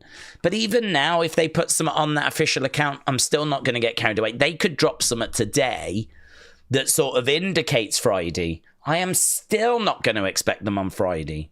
I'm at the point where I'll see them when I see them. So that's my honest opinion, and I really think if you take that approach, you will be in a much better place mentally, rather than expecting to see them and then just constantly getting disappointed because something clearly is going on. Matteo said, have we ever thought about doing a live unseen? Yes, I have, and actually I've really considered it because it takes so long to upload them. You know, when it finally gets uploaded, I will have recorded it at least as long as the episode is ago. So, for example, if I'm pretty good at doing them in one take, so that's not a problem. I mean, I talk on streams without having to stop and edit a stream. Okay, I don't have that ability, right? So I'm pretty good at just sitting down and showing what we need to talk about and just going from start to finish, you know, be it 20 minutes, 30 minutes, 50 minutes. There's maybe the odd time where, you know, I'll edit it afterwards if really needed. But I'm confident enough that I could do live unscenes. No problem whatsoever. So yes, I have. And the other reason I've thought about it is because if I do it live, it's immediately coming out to you guys. You will get it quicker. What is the point in me recording a 30, 50 minute unseen and then it takes 30, 50 minutes to upload, which means you're not going to see, from the moment I start recording to the moment you see it, if it's about 50 minutes long, you ain't seeing it for 2 hours until after I first spoke whilst recording. And there's nothing I can do about that. I mean, obviously I could make the episode smaller, and that is a battle that I keep trying to do. But sometimes there's just so much stuff, it's hard to kind of even get it down. Even if it's half an hour, it takes half an hour to upload. I don't know why, but at the moment it is taking about the length of the episode amount of time to upload. So if it's half an hour long and then you see it, chances are I first started talking at least an hour ago. So half an hour to records and then half an hour to uploads. So it has very much been on my mind. Why am I doing that? Why don't I just go flipping live? But you know, the problem I've got is the copyright, because if I get a copyright claim, that's fine. That's no problem whatsoever. Channel can have those. If ever it just goes past that line, if ever for some reason it's a copyright strike, not a claim, but a strike, if it's on a video, there is an impact to the channel, but it's only a certain impact, right? If it's on a live stream, I think it stops you, or it used to. It used to stop you live streaming for 3 months. You couldn't live stream for 3 months. Could you imagine if I lost the ability to live stream for 3 months? And do you know what's funny? That has happened to me a few times in the past. But you've got to go back probably pre-pandemic. I don't know why it was happening, because we weren't doing anything different. We were just doing what we do now. But I would get hit with like a strike and I would try and appeal it, and it would always get to the point where it was like YouTube would look into it and they would say, we haven't seen any reason to change the strike, right? And I would ask for detail on that, because we ain't done why have I got a strike? What have I done wrong? I'm not showing any footage. I'm not even playing any audio. So what have I done wrong? And you would never get an answer back in the day. Never get an answer. It was always like they just washed their hands of it, really. That YouTube's approach was, it's not really anything to do with us. That person is saying, and I think it was WWE, right? Or whoever. That person is saying that you've used their content and you're saying you haven't. So really, if you want to deal with this, it's probably going to have to go to the next level, which might involve lawyers. And I don't know about you, I have no interest in getting lawyers involved and all of that sort of stuff. So for me, what I was doing back in the day was just taking the 3 months slap on the wrist, which I didn't deserve. And I actually was streaming on Twitch for like a couple of months. And I think we did use a bit of a second channel on YouTube and just, bits just to get through. And it was terrible. I mean, it was really, really bad. And it would be even worse now because we're a much bigger community now. So the problem I've got with Alive Unseen is we do look at videos and they do get hit with copyright claims. That's different to a strike. If you get a claim, that's where the person that owns the copyright is like, we want the money from this video because that's our clip. So, and that's happened to Unseen quite a few times actually, where I will play a video that's maybe a WWE, backstage interview. And just because I've played a minute of that, right? Or maybe even 40 seconds of that in a 50-minute video, the whole video gets not demonetized for me, but the money goes WWE just for using that little clip. This is the kind of nonsense that you have to really put up with and battle with and, all that kind of stuff. Like, it's a flipping nightmare. So the problem I've got is I would love to do live Unseens, and I am still really considering it.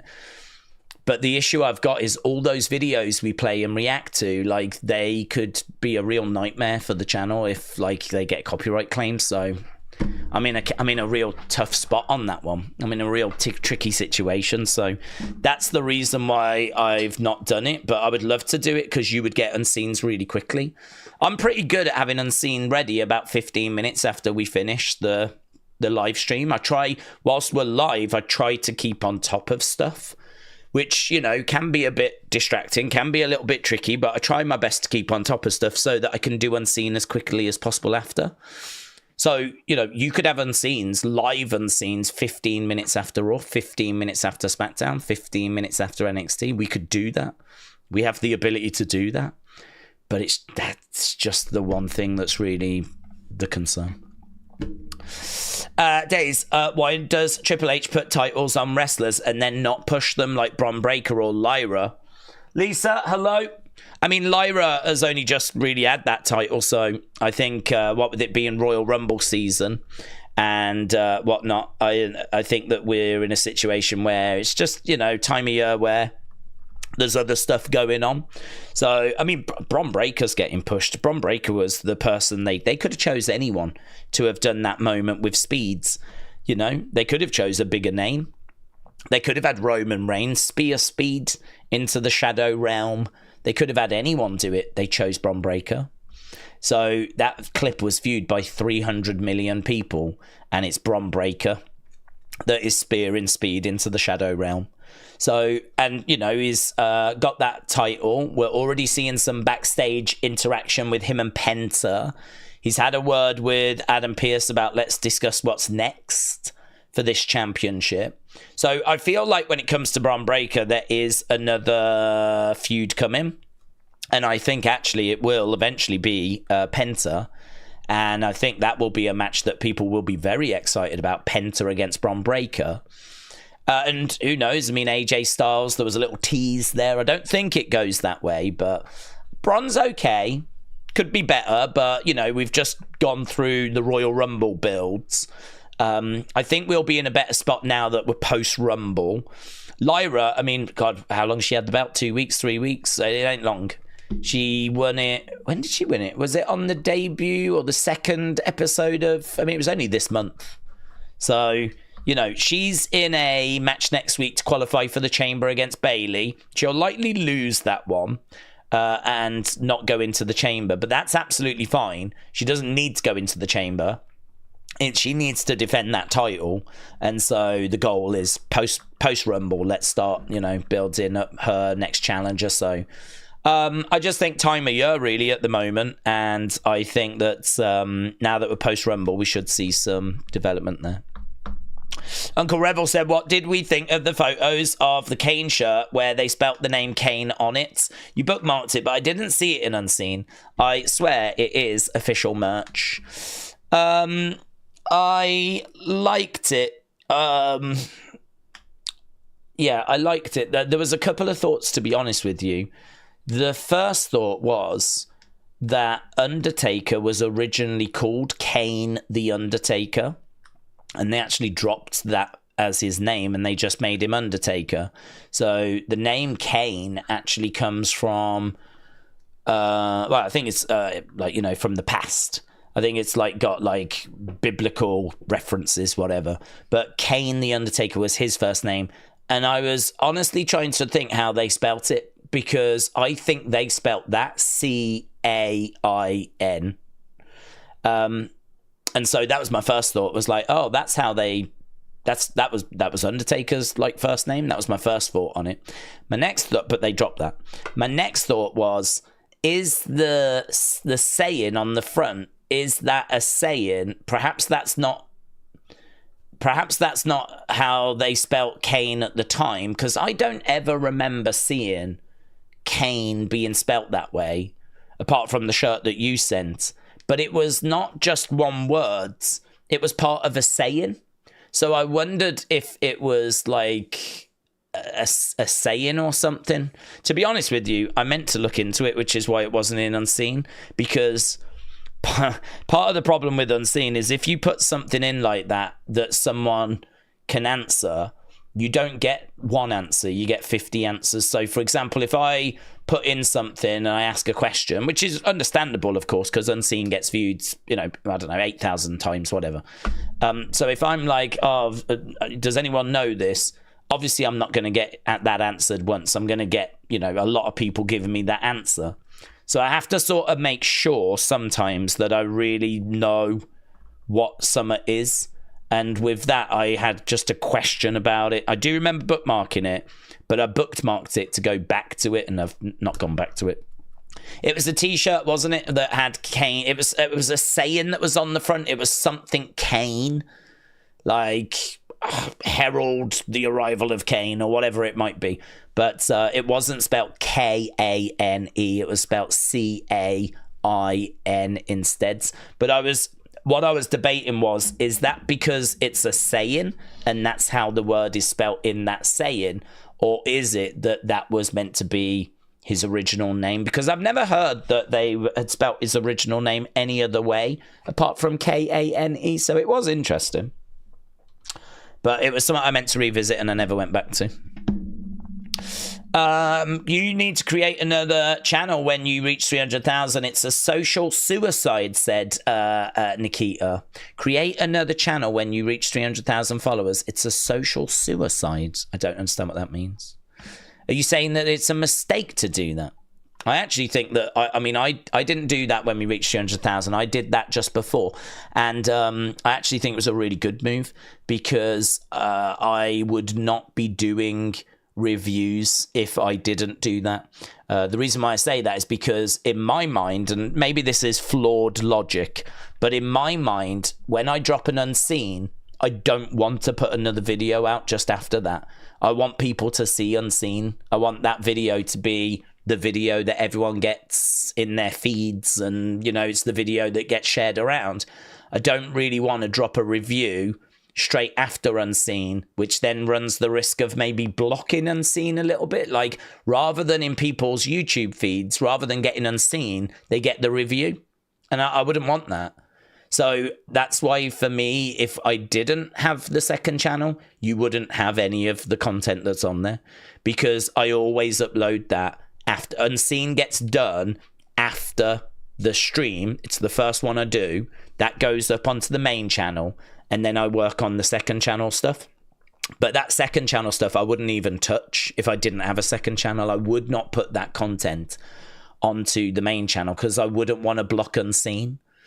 And I could upload it later, the next day, but the problem you've got then is you're competing against a lot of other channels. There's already a lot of other channels that put reviews out immediately after Raw, right? So you're already competing against all of those. But there's even more channels, like UK-based channels, that don't do their reviews until the next day. Like, they'll watch the show, probably go to bed, get up early, or as early as they can, and then they'll do the video and then upload it. So not only have you got to compete against the people that have put their reviews out straight after the show, you've got to put you're then going to be competing against everyone else that's putting it out the next day as well. So just YouTube nonsense, to be honest. But without that second channel, none of that content would exist. I wouldn't even do it. So I like the second channel for that. And honestly, even though the views on that second channel aren't the same as the views on this channel, I'm not bothered by it. Like, I still think there's value to what we do. It's a great way. I put value in trying to talk to you guys. I keep saying it's why we always start hours before. I like the conversations we have. For example, we've just been talking about Sami and Kevin. And where I am right now is, I like the fact we've spoke that they're going to be in Canada. I like the fact we've spoke about how that makes sense for the Canadian audience. I like the fact that it's been brought up, this is where Randy could return. I like the fact it's been brought up, well, what do we do with Sami? Maybe that's where Karren fits in. And all of a sudden, I'm now left with some thoughts that I did not enter this stream with. I did not enter the stream with those thoughts in my mind, but now I will be leaving with those thoughts in my mind. So as of right now, I really like all of that. It all fits. It all makes sense. Still not really what I would want for Sami, but it's fine. What I want for Sami is not obtainable at the moment, but that all makes sense. So I get something from talking with you guys. Like, it gives me different perspectives. It gives me different theories. It gives me different things to think about, and that obviously helps with future conversations and little opinion videos and all that stuff. And the exact same thing happens from the opinion videos. So I wouldn't want to stop doing them, because I feel like it's important that I get to talk to you guys and that I talk to as many people and hear as many thoughts as possible. I think you appreciate it and I get something from it. And so, even though the views might not be, that great over there, they get like 1,000-2,000 views a video, which is not huge, obviously, in the grand scheme of things. But, obviously there's hope that that will grow. There's hope that more people would find those videos interesting. And there's a value that comes out of them anyway. But if I didn't have that channel, I would not want to run the risk of blocking Unseen. I wouldn't want to run the risk of Unseen getting sort of buried. So that's why, for me, that was a decision which I think was a good one. I still very much stand by it. But I would like that to obviously grow if possible. I mean, I'm sure there's ways that it can be improved. Feedback's always welcome. I don't know. That one it's a bit difficult. I feel like doing a review of a show after the show is just pretty standard affair, isn't it? It's pretty pretty normal stuff.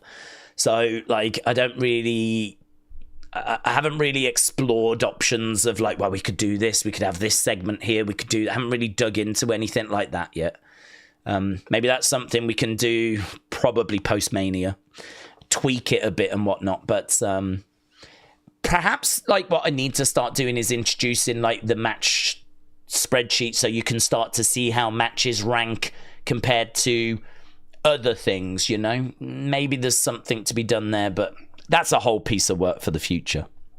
I'll tell you the channel I really like, my third channel, which is the Clips channel. I really like that, because what I tend to do is whenever a question is asked here, I'll sometimes record it and then chuck it over onto that channel later in the day. And so a lot of the conversations we have, you can actually find over there. I've not been doing it that long. I've just been doing it for a couple of weeks. But I have started to pull out, because we have some really good chats. So I've started to pull some of that out and chuck it over there. Plus some of the funnier things from Unseen is over there. Some old reaction clips are over there. I'm really trying to build up that kind of Clips channel. I mean, to be honest, I'm not interested in views, and I'm not interested in subs or anything. I've just set myself the goal of having about 10,000 videos on that channel. I just want to flood that channel with content, with shorts and reactions and discussions and Unseen clips. And my goal is to just flood it. And just like, you know, some of the stuff that maybe gets a bit buried in a stream or in an unseen, pull it out, chuck it over there. And that is just living its best life. That's just doing whatever it does. But what's great is the pressure, really, when it comes to keeping the lights on. The pressure when it comes to, you know, you've got to try and cover costs and, you know, make some sort of money. Because I am trying to save for like a place at the moment. And so, you know, the pressure of that is really being felt by the main channel. This channel is the channel that really has that pressure. Those other channels are just flipping, you know, lols. So it doesn't really matter when it comes to those ones. But that's why I wouldn't want to block unseen. Daze, can you tell us the name of the channels? So Wrestling Daze. Wrestling Daze Opinions, which is the second channel, and Wrestling Daze Clips. Those are the three channels. Obviously, we've got the WEP as well, Wrestling Escape Pod, but those are my three. The Clips one, I tend to upload a video once a day, which is pulled from a stream or from Unseen. And there's loads of old stuff in there. I've created so many playlists. If you just want to look at stuff to do with Rhea Ripley or Bianca Belair, I don't put the discussion stuff into those because I feel like those folders would just get full of discussions that don't really matter in the future. So I don't really try to put them in. But anything that is from Unseen or any sort of reaction of a moment that, you know, people might want to revisit, I do really work it hard over there. I think there's like 120 different playlists. Every wrestler has got their own playlist, and I just keep like putting the videos in. So, you know, that thing has been, I don't even know how long it's been going now, probably September, something like that. It's still got, you know, I don't even think I think we're still in the hundreds of videos over there. I don't think we've hit 1,000 yet, but my goal is like 10,000. I just want to flood it, but I'm not looking to flood your feed. I'm only uploading, you know, 1 or 2 things a day, but it is every day that stuff's going up over there. So there's probably like 2 uploads a day. Eventually it'll get to that on that channel. Obviously you've got the review of the shows and everything, some opinion videos on the second channel, and then this channel is largely the streams, Unseen. I think big prediction videos will drop onto this channel, like when we do the WrestleMania one, that'll be on this channel. I think the smaller B show ones will probably go to the second channel. Maybe Elimination Chamber might go to, I don't know. I haven't quite decided. I do like putting the big prediction ones on this channel. But I don't know about that yet. We'll have to see. That's all boring YouTube stuff anyway, though. There's an app that can do clips from streams, said Wrestle with Andy. Wrestle with Andy, shout out to you. But there is, and there's some great apps that can put like subtitles on and make shorts and all that sort of stuff. I suppose I'm just trying to get myself into the habit of when I see a big thing like a big question, I'm just trying to get into the habit of, with OBS, you can stream and record at the same time. So I'm trying to get into the habit of, you know, when I see a big question I need to answer, I'll hit records and go like and play that. I mean, I can even show you, I've got ones probably from earlier, because I did a couple earlier whilst we were streaming. I'm trying to get into the habit of doing that. Here's this should be one. Slick, shout out to you. I don't disagree, to be honest. I don't disagree. I think another rivalry between Sami and Kevin is a little bit flat. It's not really the direction that I want to go. I think, I can't remember the last time we did it though, so I think the truth, I'm not going to make you watch that again. But that's the kind of thing. I mean, I need a shave. That's what I need. I need a flipping shave. So, yeah, that's the kind of thing that I just hit records. I mean, I give you the same answers. I'm not doing anything different, but it's just, at least it's getting captured so I can pull it out and go back to it later, you know. Right. Can't wait for Daze to do a dedicated 2K stream. It ain't happening, mate. Honestly. I don't play the game, and if I did, I'd be absolutely rubbish at it. So that has been spoke about before, about like, oh, you're going to do videos for the game when it comes out. But there's people that dedicate their like whole channels to those. They do it way better than I ever could. We're not looking to compete with them people. I wouldn't even want to. I mean, they do. I'm sure I don't watch, but I'm sure they do a great job. They've built up their communities, and to be honest with you, they care about it as well. They care. Whereas I always buy the games. Well, I haven't for a few years, but I've always bought them in the past, and I've always been like, yeah, I could give this a go, and then I just never find the time or whatever it is, and you know. So I've given up now. Now I'm just like, it's not for me. But I get the appeal. I mean, I really do, because God knows how many I've got dotted around the house. I must have about like 30 of the old games from through the years. What do we think is the best and most boring title run right now? Shinsuke has barely had any defenses. Well, I think there's a few boring title runs, to be honest. Shinsuke I'd agree with. I mean, Lyra's only just got her championship. She obviously hasn't done anything yet. It's hard to say that's boring, but she hasn't really done anything yet. Bron was mentioned earlier. I think there's a few that we really do need to inject some life into. So, I mean, honestly, best title run. What would you say was the best title run? Rhea hasn't had hers very long. Tiffany hasn't had hers very long. Bron hasn't done a great deal. Shinsuke hasn't done a great deal. I mean, who's got the best title run right now? I really don't know that any of the title runs have been that brilliant. You'd probably have to go Cody. And that's been heavily criticised. But honestly, Cody's had it the longest, had it longer than anyone else. I mean, War Raiders haven't done a great deal. DIY have been featured a bit, you know. But I don't know, has it been anything special? I mean, I don't think so. So yeah, I don't know, honestly. I think that all the title runs need a boost. I think all of them are in need of a little bit of we need a good WrestleMania season. That's what we need. And hopefully that's exactly what we're about to get. I've just tweeted something about Jordan Grace. James, thank you. Is it the 5-year thing?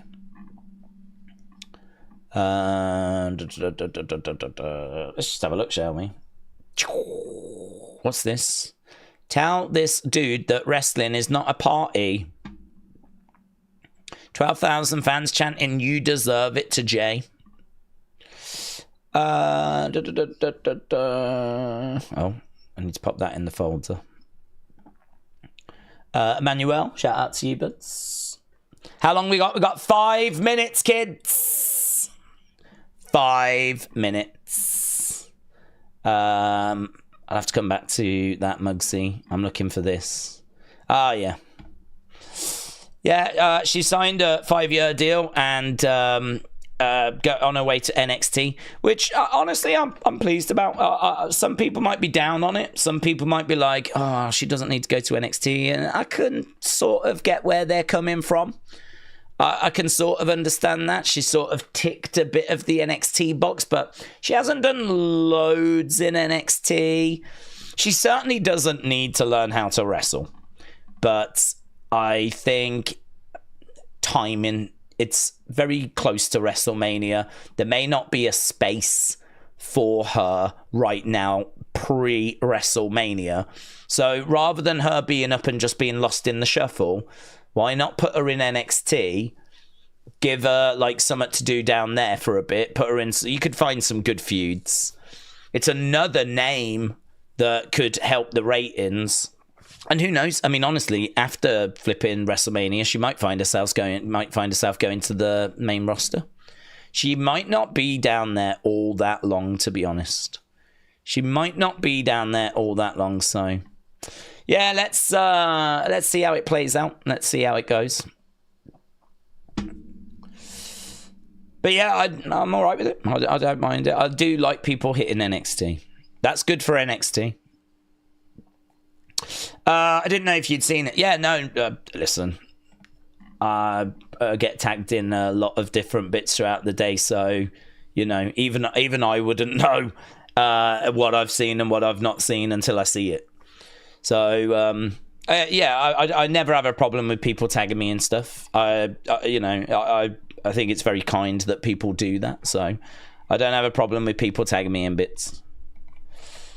The only stuff like is if it's a bit like not unseen worthy, you know. Sometimes there's some stuff I get tagged in and I'm like, it's just a load of nonsense from a nobody, you know.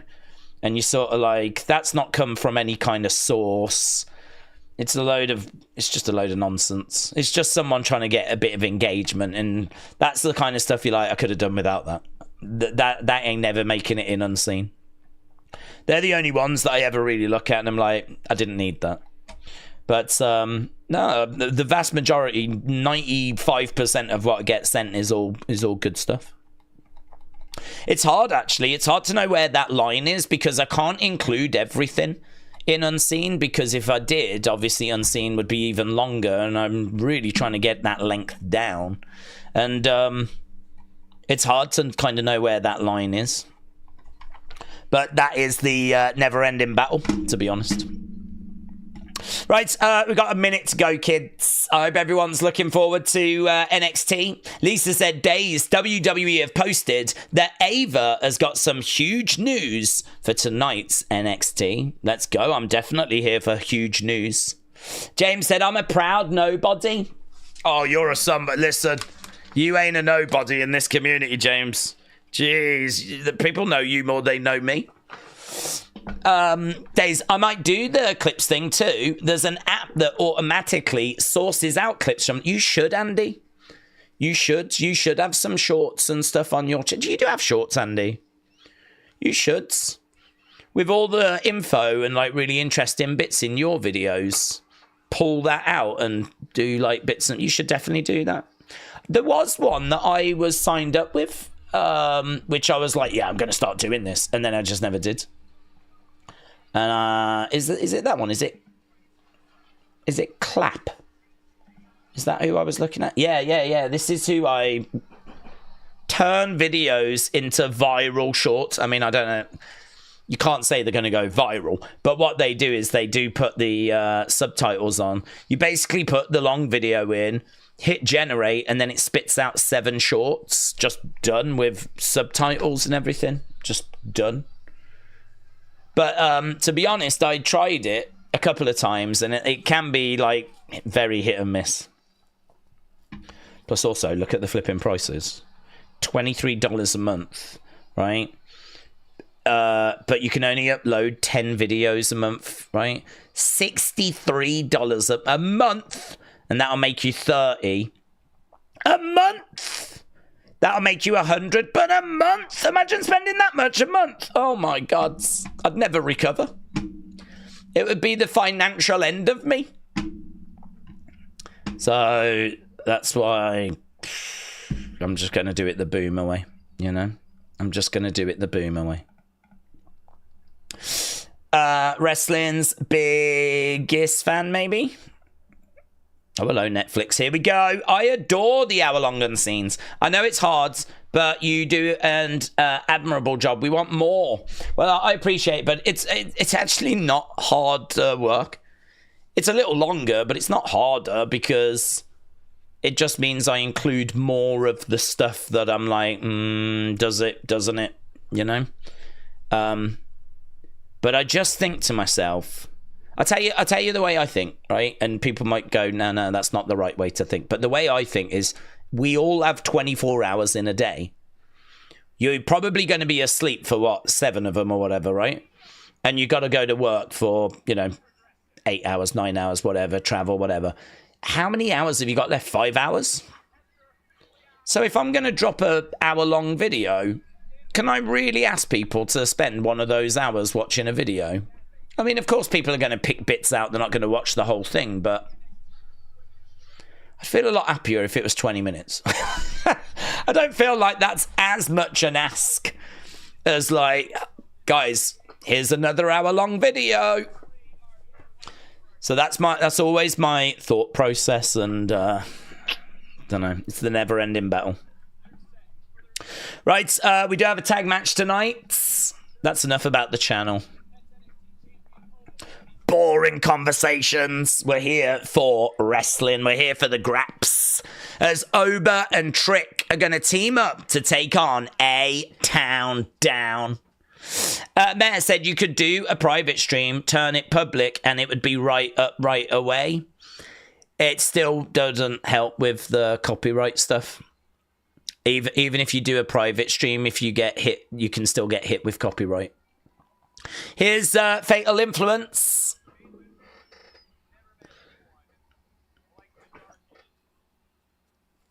So this is going to be the Fallon against Stephanie match. Are we going to get new Champione? I don't think so. I'm not expecting new Champione, but it's probably not impossible. Fallon versus Stephanie.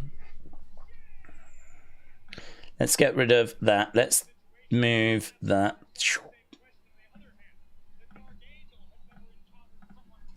Fatal Influence sign in the crowds. Oh, hang on. I'm getting all mixed up, aren't I? It is not that match. It's Jacy. When is the Fallon one? Is that at Vengeance Day? I don't know why in my head then it was like this week. Let's have a look at the Vengeance Day cards. Here's Stephanie.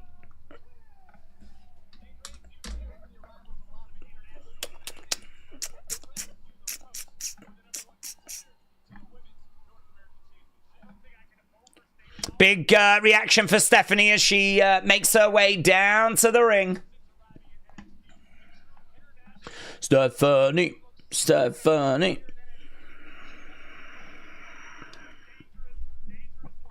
This is a dangerous woman. The Dark Angel. So, Julia versus Bailey versus Roxanne. Fallon against Stephanie. Oba against Austin Theory against Grayson Waller. That's true, isn't it? Triple threat. I forgot about that match. Triple threat at the moment. So, surely Stephanie gets the win here. As she is on her way to Vengeance Day. Stephanie chants. Stephanie.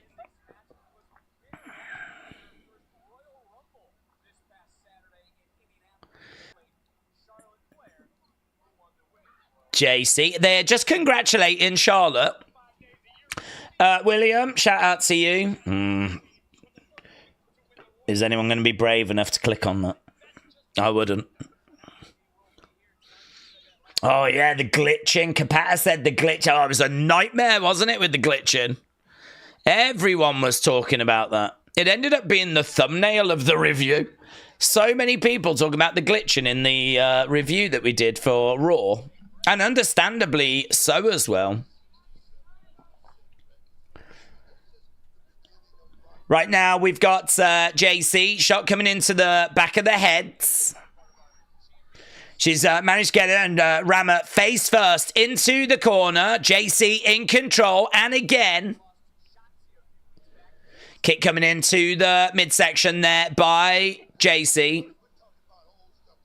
Stephanie slumps down. Jacy with her foot right in the face of Stephanie.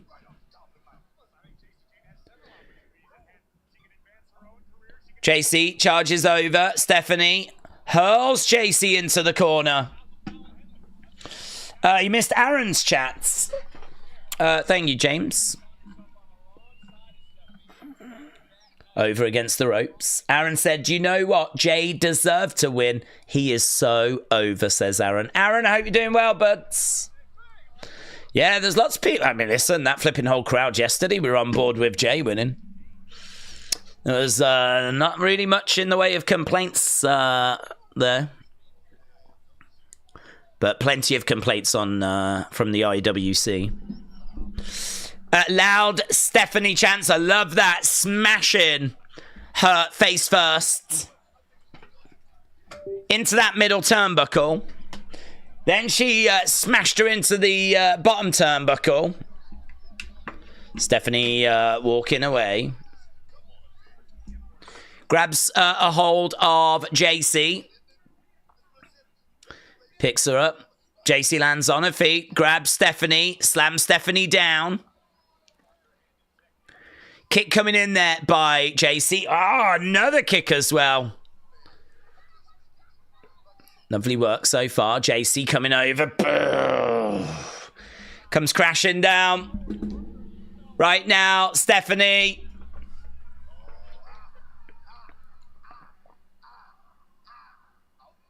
Oh, yeah. Stephanie smashing Jace's face. Crowd are chanting one more time. That move has really got over. There's a good energy on NXT tonight. Fallon grabbing the leg of Stephanie. Stephanie on the outside of the ring. Stephanie turns around. Here's Jacy with a big kick. Stephanie goes down. Oh, she grabs the side of her head, and I think we're about to go to commercial break. There we go. Okay, well, I tell you what, the crowd are very hot. The crowd are really making some noise. I think we might be sticking with the action here. Daze, Tommy Toy Travels, girlfriend in real life job reveal. I'm not clicking it. Jay seems a cool dude, but I don't believe he's worthy of winning the Rumble. And I'm going to die on that hill, said Brett. I predict that by this time next year, he'll be back in the upper mid-cards and he'll remain there, says Brett. Kader said the IWC will never be satisfied with anything. Going for the cover, 2, shoulder up. I want Ricky Starks in NXT and it can't come quick enough, says James. Mackenzie said, could we get Vengeance Day static like last week? Yes, we could. We could.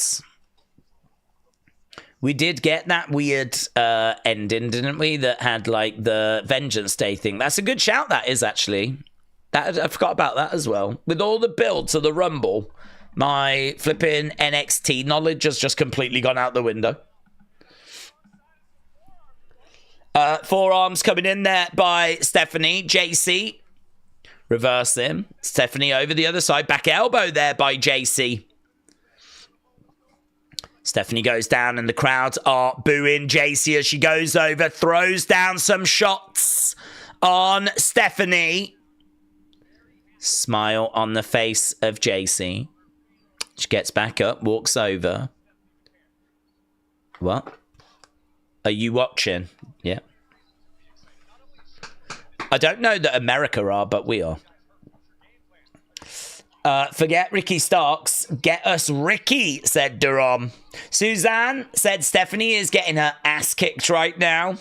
She is. William said, I'm going to get Daze to click on it. It's not happening. I don't trust you. I don't know how to make that any clearer. Right now, Stephanie is down. We got Jacy very much in control.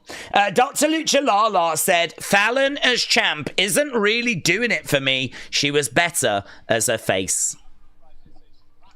Let's go. Stephanie says, Joe. Jacy Jayne very much in control.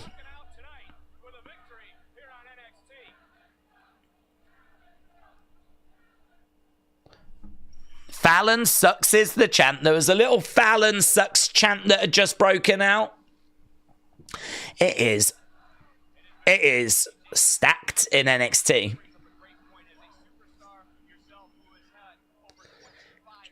Shot coming in there by Stephanie. And again. Stephanie throwing in some big shots. Going over to the corner. Going up. She's up top. Top rope, middle rope, back to the top. Ah, that was good though. That was good. She had scouted it. Caught Corey Graves said it was all a little bit too fancy. It was all a little bit too cute. And honestly, that is the criticism that I have faced as a streamer. Boom! Lovely kick coming in there by Stephanie. Grabbing the hair of Jacy. I really feel like this match is gone to a different level now. There's people like standing, that dude with the Dark Angel section, because superplex! Superplex! Jacy feeling it. Boom. Not quite Sami on Punk. That was sick from Raw, but still very good. Rich Holland against Stacks tonight. Jacy, gritted teeth, throwing in a shot there on Stephanie. Shot coming back there by Stephanie. These two exchanging blows. Big strike coming in. Boom. Slap there by Jacy. And again. Kick to the midsection. This is my ring, baby. She grabs Stephanie. Nice. Chin breaker. Kick coming in. Super kick coming back there by Jacy. Stephanie goes back to the corner.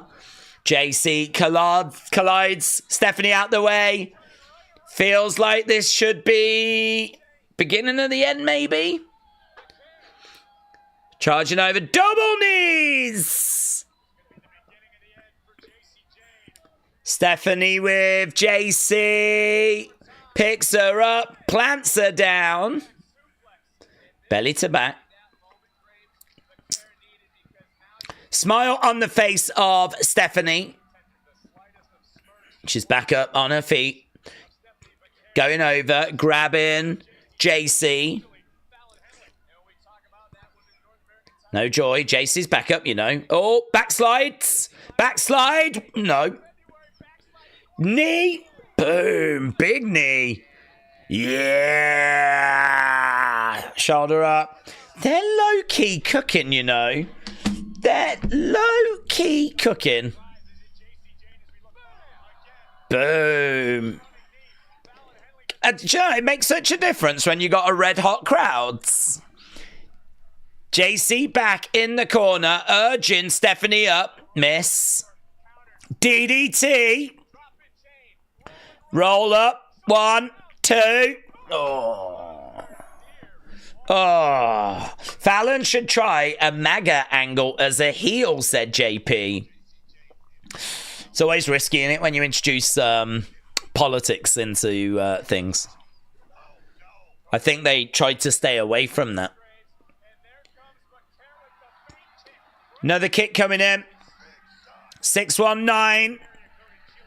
Look, Stephanie is loving this, you know. She keeps looking at the fans. They're making so much noise for her.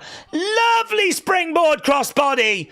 It's got to be a DQ. That's got to be a DQ. That's a DQ. What's the ref doing? Jasmine gets in. Nah, that's a DQ. You can't have someone from the outside breaking up the pin. She's going to try and put Jacy away. 1, 2, 3. Stephanie, thankfully, still gets the victory, but I don't know, man. Seeing someone getting in the ring and breaking up a pin like that, and the ref's just going to allow it all to just continue.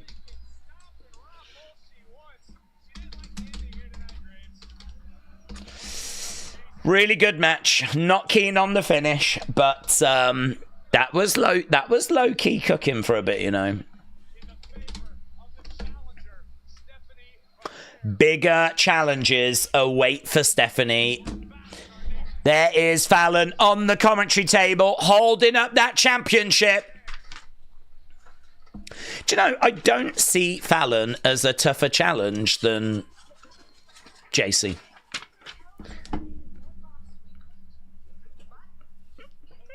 Okay, we got Lash, we got Jakara taking on... Well, I don't know if they're taking on Zarya and Sol, but they're certainly talking to him.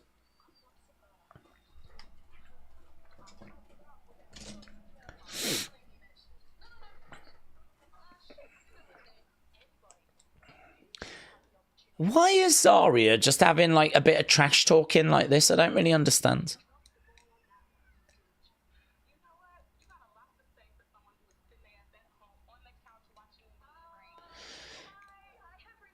Here's Chemical X. But they're not calling them Chemical X. Yeah, I'm not sure about the way we're presenting Zarya. She's just a bit too like one of the other girls. When she was not really brought in that way.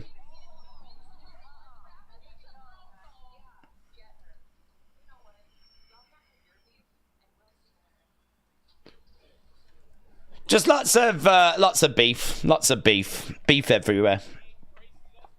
It's like an abattoir. Beef everywhere. Right, Lexis King coming up next Saturday. Let's go. Next Saturday. This is what it's all about.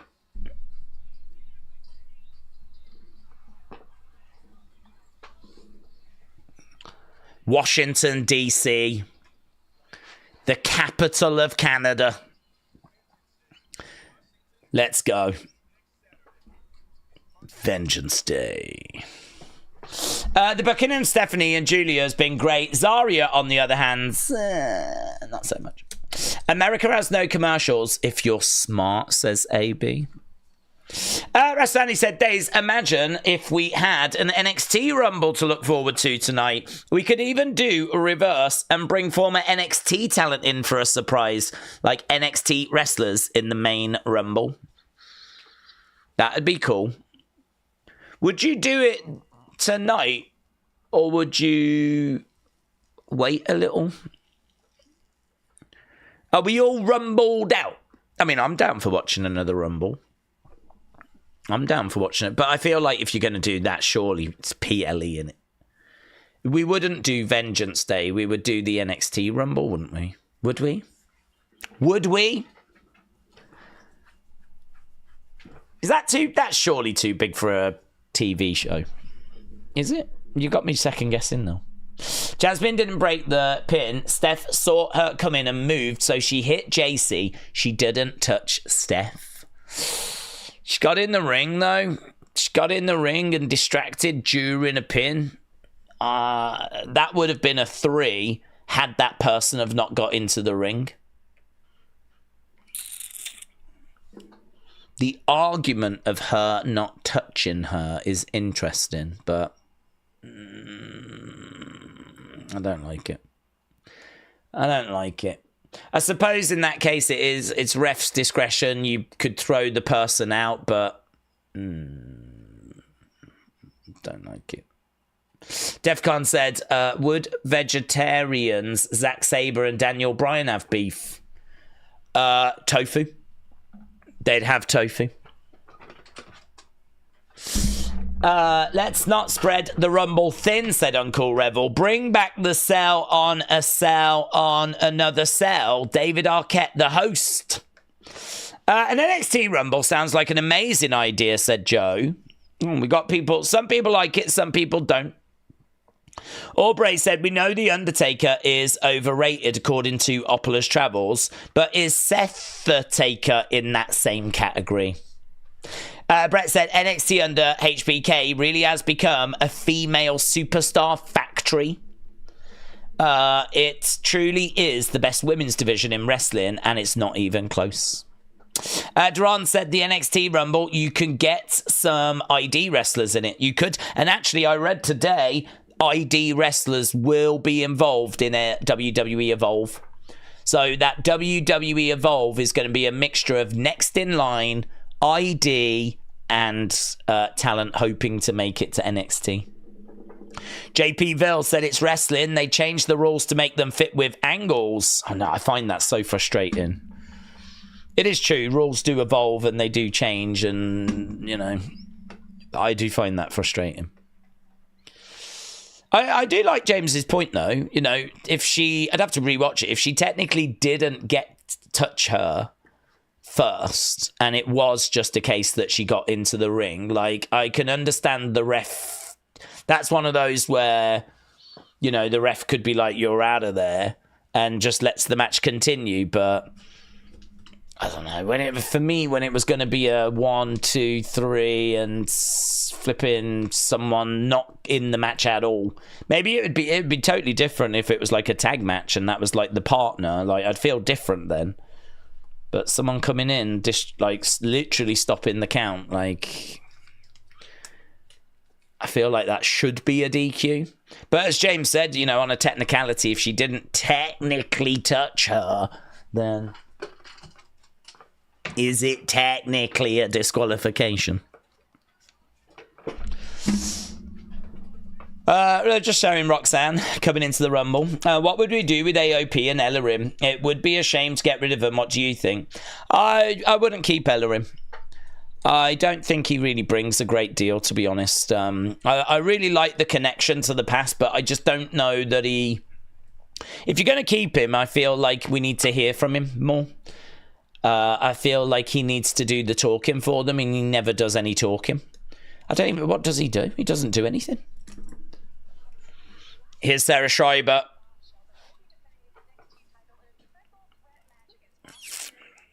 She's talking to Oba.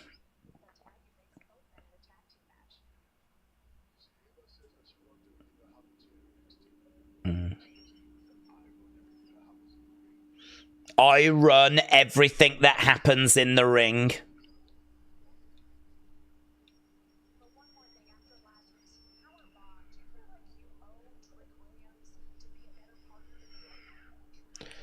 I don't owe Trick a single thing.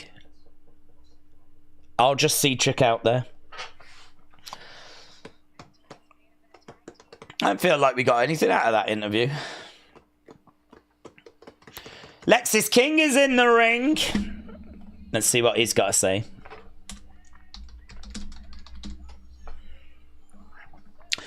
Oh, he's got his beard done again. I hate it when his beard is like that dark. He looks so much better when it's like normal, like, colour.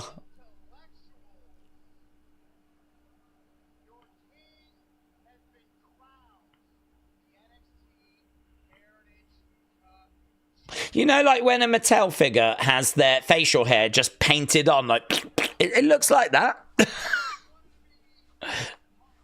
It's like the wrestlers are now trying to be more like the figures.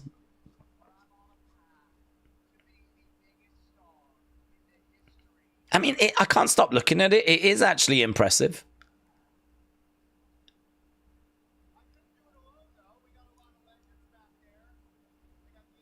It's like art.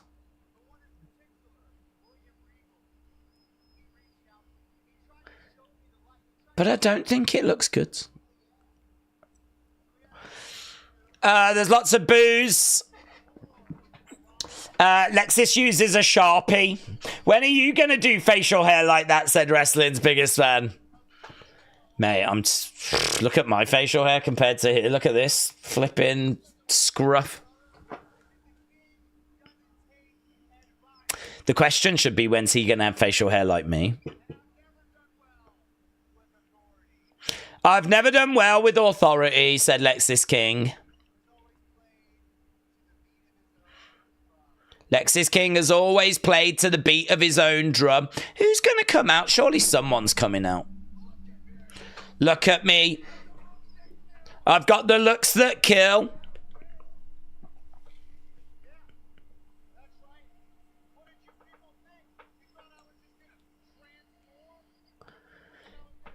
I feel like you bring him out, he talks a load of trash, crowd gets heat, big baby face comes out. It can't just be Charlie Dempsey. Who's coming out?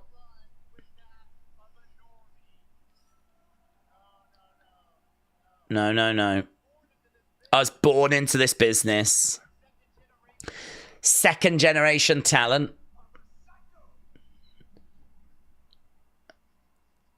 Is I never asked for this.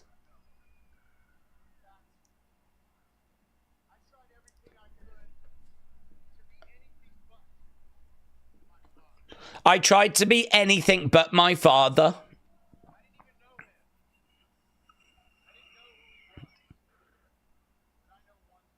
I didn't know him.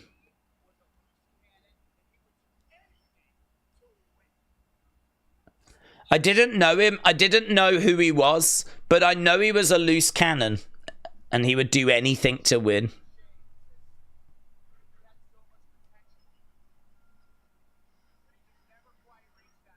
The crowd are not having this, are they?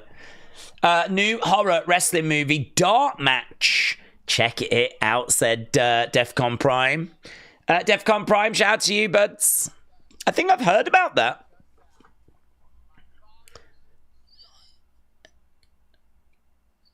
Oh my God. Who is shouting like that?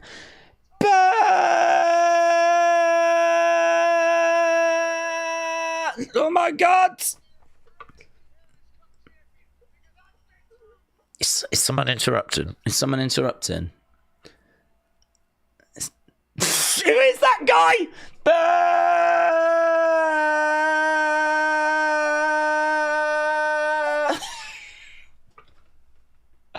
It's all like it. I'm actually impressed this guy is able to do it that long and hold it that long.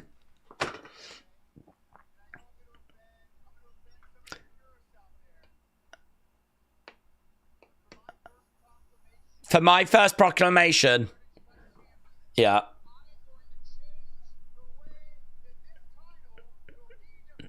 Oh, he's changing how that's being defended.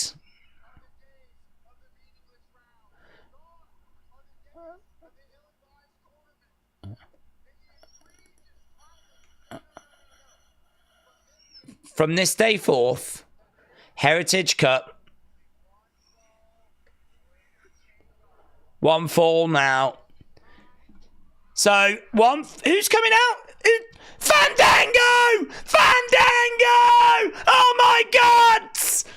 Yes! We're gonna start Fandangoing in 2025, baby! Da-da-da, da-da. Da-da-da-da-da-da. We need Summer Rae! We need Summer Rae! Yes! Fandango!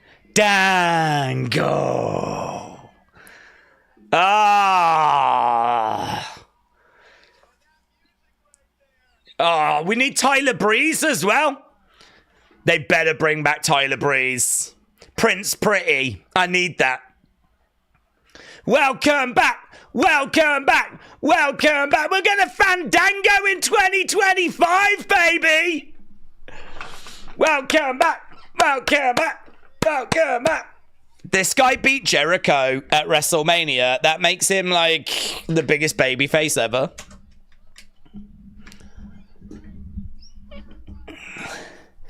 Yeah, that was hilarious when they were doing that. Shut up, Lexis.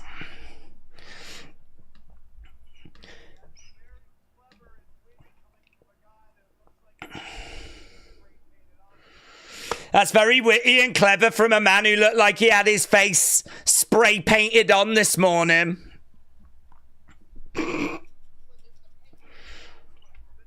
It was a... Eh? JDC? Nah, you're Fandango. No! You're not. What are you, JD? What?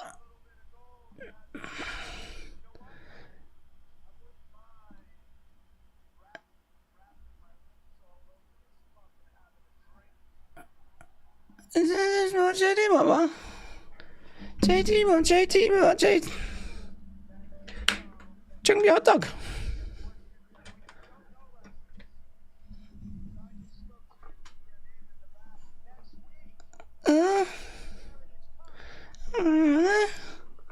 Want to do that? Do we do this?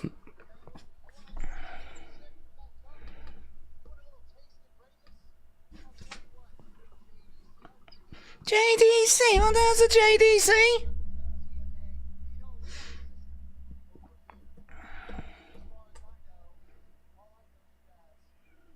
Yeah, Fandango! Oh only know him as that. Fandango.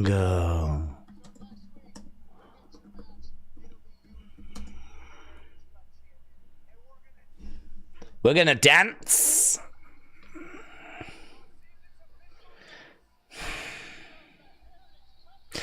Well, it's our own fault.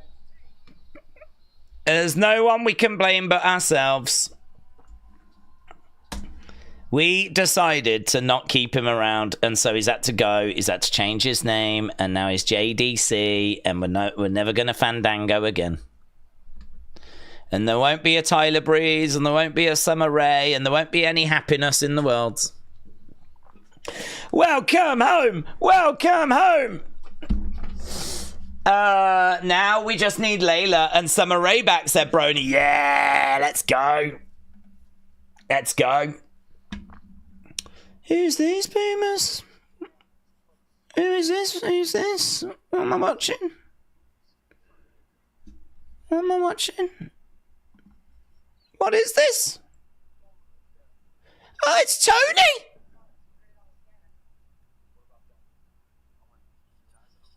It's like flipping CSI.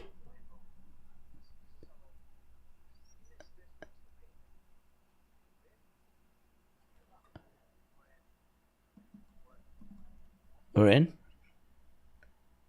Dudes! I thought that I'd accidentally flipping changed channel.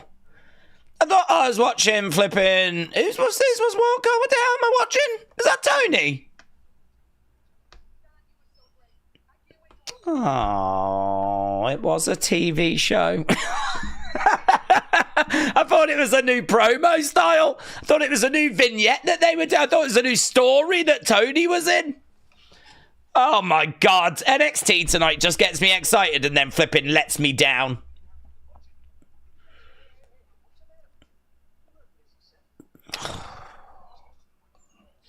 I was so impressed.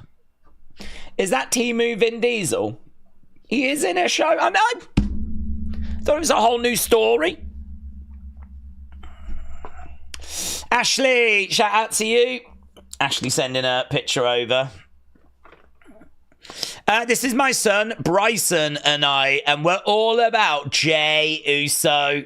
Clearly. Blooming hell. Looks like the Jey Uso fan club meetup. Well, I mean, before the other thousands get there, of course. But, yeah, Ashley, shout out to you. Yeet. Your guy did good.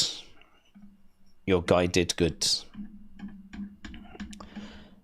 Oh, guys, I still can't get over the Fandango thing. I was so excited. He's not Fandango anymore. He's part of the system. I want Fandango. I wanted to do that. They can't stop us doing that when he comes out, though, can they? Da da da da da da da da da da da da da da. We could choose to do it. Aaron, you missed Fandango. Aaron, we're not even lying. We Fandangoed in 2025. My mum has stopped watching her favourite TV show to watch your stream, said Lisa. My God, well, her favourite TV show can't be that great, to be honest, Lisa. That's the power of Fandango. Mackenzie, JDC, just don't care. We want Fandango. Yeah, it's a sad situation, isn't it? Because it's not his fault, and it's not TNA's fault. They can't use that name, so he's had to leave WWE, get a new gimmick, but we want the gimmick we know him as. So now they're going to have to introduce him as JDC. And I don't know, is it good? James, is it good? Is this going to be as fun? I don't think it's going to be as fun. Oh, it's a catch-22. You can't make him Fandango for a short bit and then have him go back to TNA and be JDC. So I suppose they've got to present him as JD. Oh, God, it's horrible. Brady, shout out to you, bud. Tyler Breeze has confirmed he's now working as a writer for NXT. Oh, that's great. I'm really pleased for him for that. I'm really pleased. John was asking what happened because his TV went out. Fandango came out, but he's just not using that name anymore. Right. They used Fandango on screen. Yeah, but then they changed it on screen as well to JDC. I think they wanted you to know, hey guys, Fandango's back. But we have changed his, or he has had to change his name. Because on screen they then, as soon as we saw him, they changed it to JDC, so.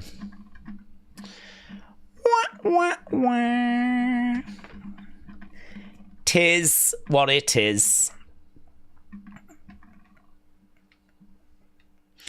Right, we are going back to the show. Ridge Holland making his way out. So let's get the score result, shall we?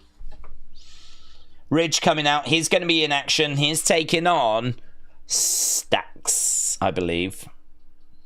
43, 40, 12, and 3. Wow, that has got a great 55 rating. Great 55.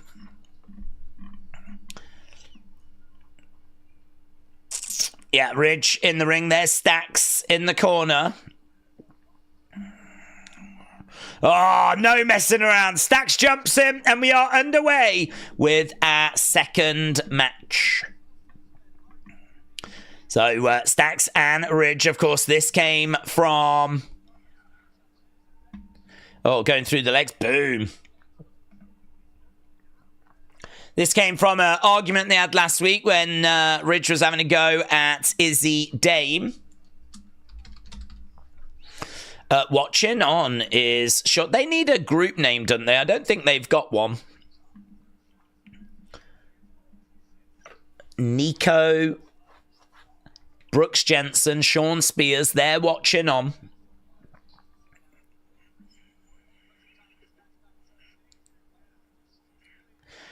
Over from the ropes, drop kick, down goes Ridge, he goes to the outsides. Against the ropes goes Stacks. Oh, I tell you what, he's really moving at some speeds. But he goes hard into the ring steps. Hard into the ring steps. Back in the ring goes Stacks. Ridge goes in after him as well. Big shot coming in.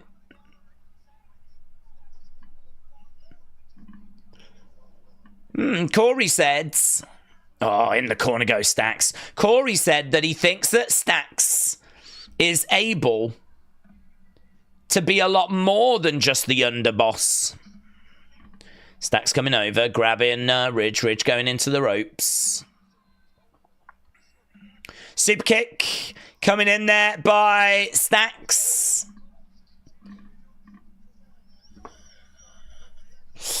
Ridge would have thrived in NXT UK, would have been an NXT UK champ.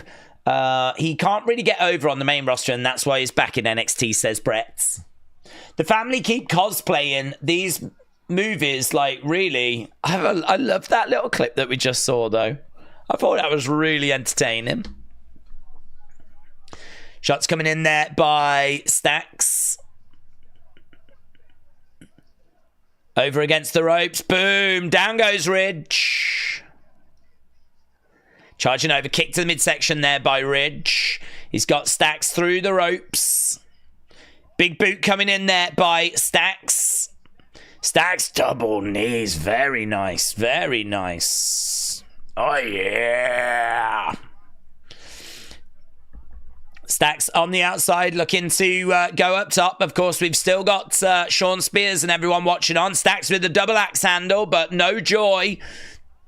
Oh, big throw there by Ridge.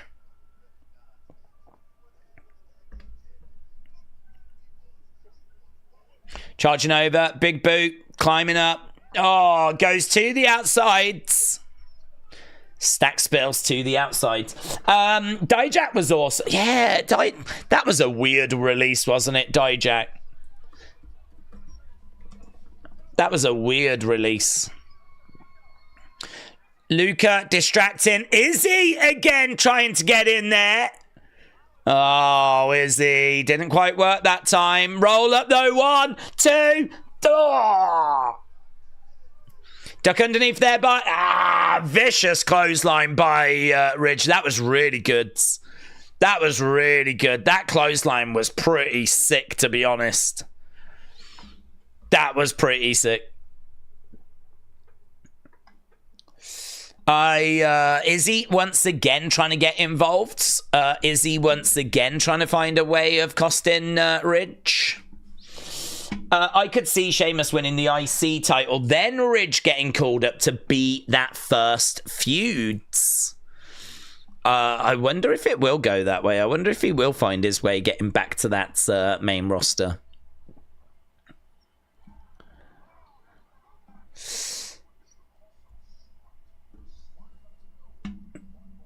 Okay, we are backstage with Fraxium.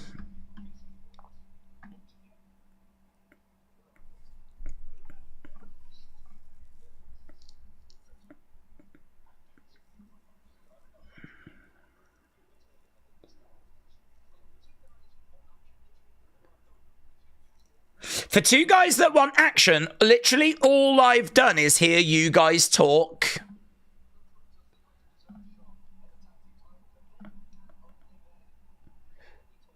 Yeah, so prove to us you deserve a shot for these titles. Then and only then will we talk. So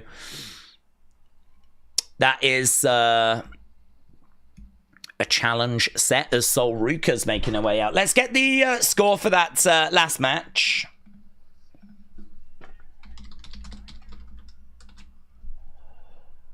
Zarya coming out as well. Her entrance is still very impressive. I wonder what Axiom looks like without the mask. You can see if you go and watch A-Kid from NXT UK. That was the same guy. Ridge sucks. I don't care that he's English. I just can't stand him, said James. Here's Zarya making her way down to the ring.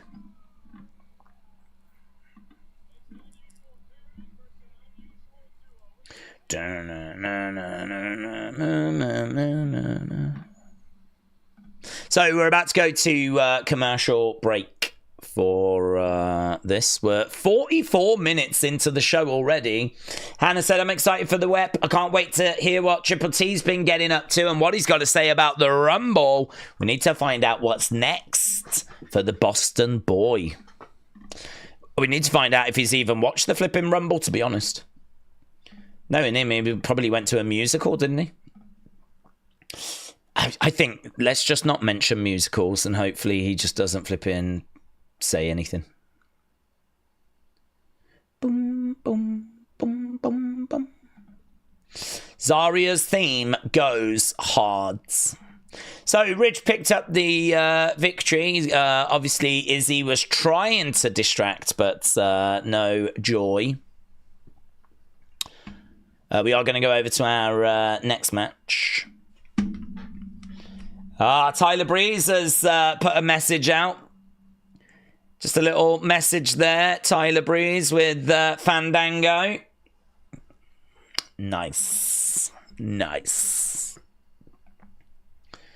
I really loved Prince Pretty. I really loved Tyler Breeze. I really enjoyed watching him in NXT. I mean...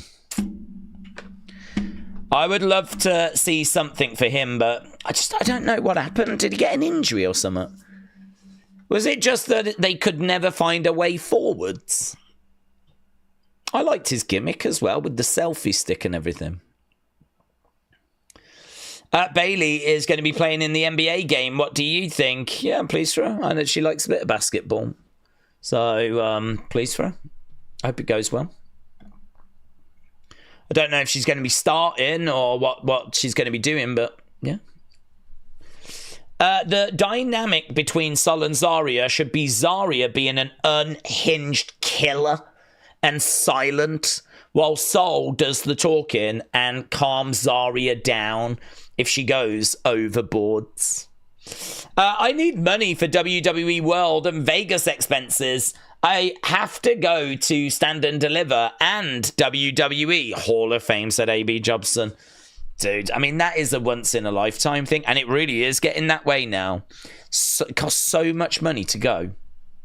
So much money to go that it is very much a once-in-a-lifetime thing. The prices for Mania are pretty ridiculous, but probably unsurprising. No one covers AEW anymore. Zoom Station, shout out to you. Vic said, kid is Axiom. Lisa said, Days, with WWE partnered with TNA, could wrestlers like Nick Nemeth go back to his Dolph Ziggler gimmick? Well, they could, but I don't think they will, because to be honest, you don't want to have them doing one gimmick in NXT and then a completely different gimmick in TNA. Like, really, there has to be that synergy. So, you know, if he's JDC in TNA, then I suppose he has to be JDC in NXT. He can't be Fandango here and JDC there. I mean, what they could do is they could allow him to be Fandango in both. Yeah, they could allow that. But I'm guessing that gimmick ain't going to work for him, being in the system and telling whatever stories he's telling. Plus also, he's, I'm guessing, worked very hard on creating a new persona, a new character. So I would imagine he's probably not really anything like Fandango anymore. So this is the downside, really, is that, you know, we will see people like Dolph, we will see people like Mustafa Ali or Fandango, but they're not going to be under those names and they're not going to be doing those gimmicks because they've had to evolve and change outside of the WWE world. And you wouldn't want to do one thing in one place and a different thing in another place. Right, here come Gigi,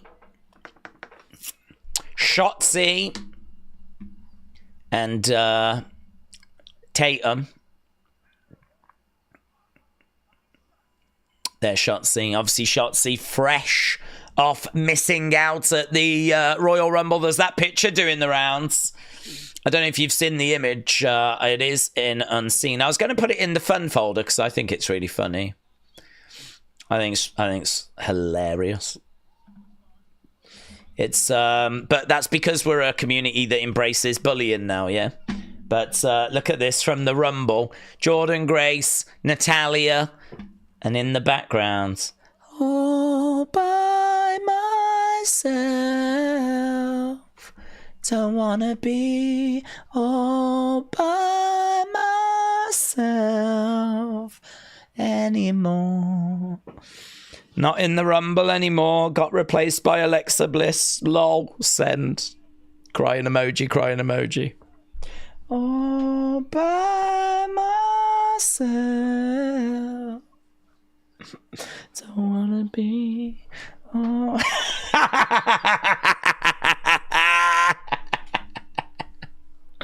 I'm sorry, but I don't feel sympathy for someone that's getting paid to be knocking around backstage at the Royal Rumble. I'd flipping love to be backstage. I'd love to be backstage at the Rumble. I'd love to be allowed to be in the women's locker room at the Royal Rumble. It's very hard for me to have sympathy. Very hard to have sympathy. Nah, we're joking. She'll come back again. She'll get back to the main roster. She'll be in the Rumble next year. Unless she gets replaced again. Imagine if we did that, though. Imagine if that became a bit of a thing. Like, every year, it reveals that she was meant to be in the Rumble, but she got replaced. Zarya knocking down Gigi and knocking her down hard. Sol and Zarya.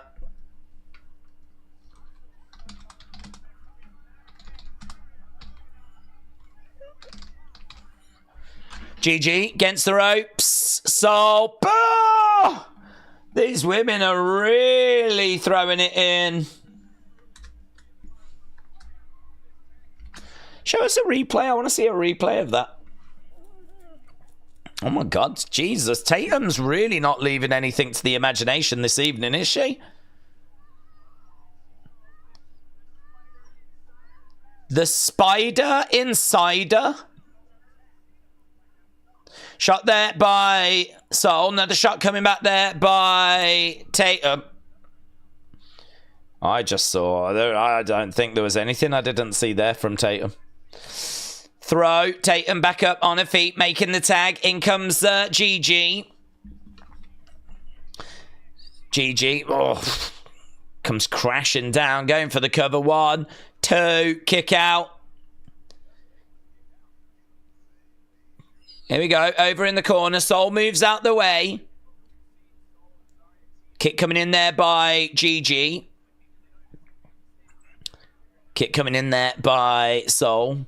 And again, taking Gigi over. Gigi over by the ropes. Zarya is in. Clothesline.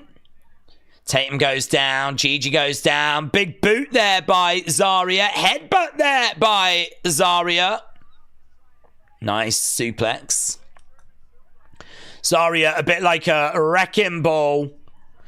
Duck underneath, against the ropes. Spear! Oh my God, man. Oh, Tatum makes the save.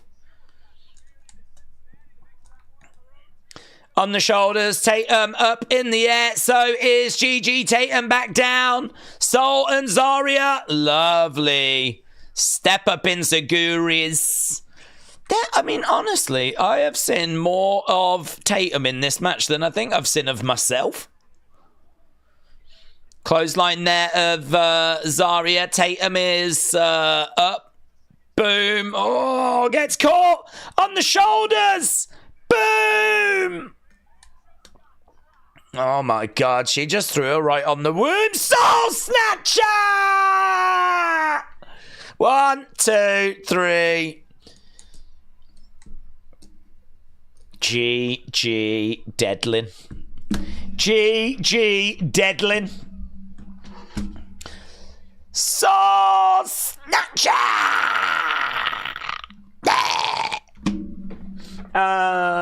That looks like a fight in Spencer's. A fight in Hot Topic.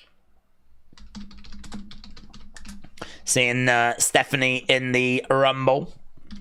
Can't be shorter than Liv Morgan's. Oh, it's rivaling it, honestly. It is rivaling it.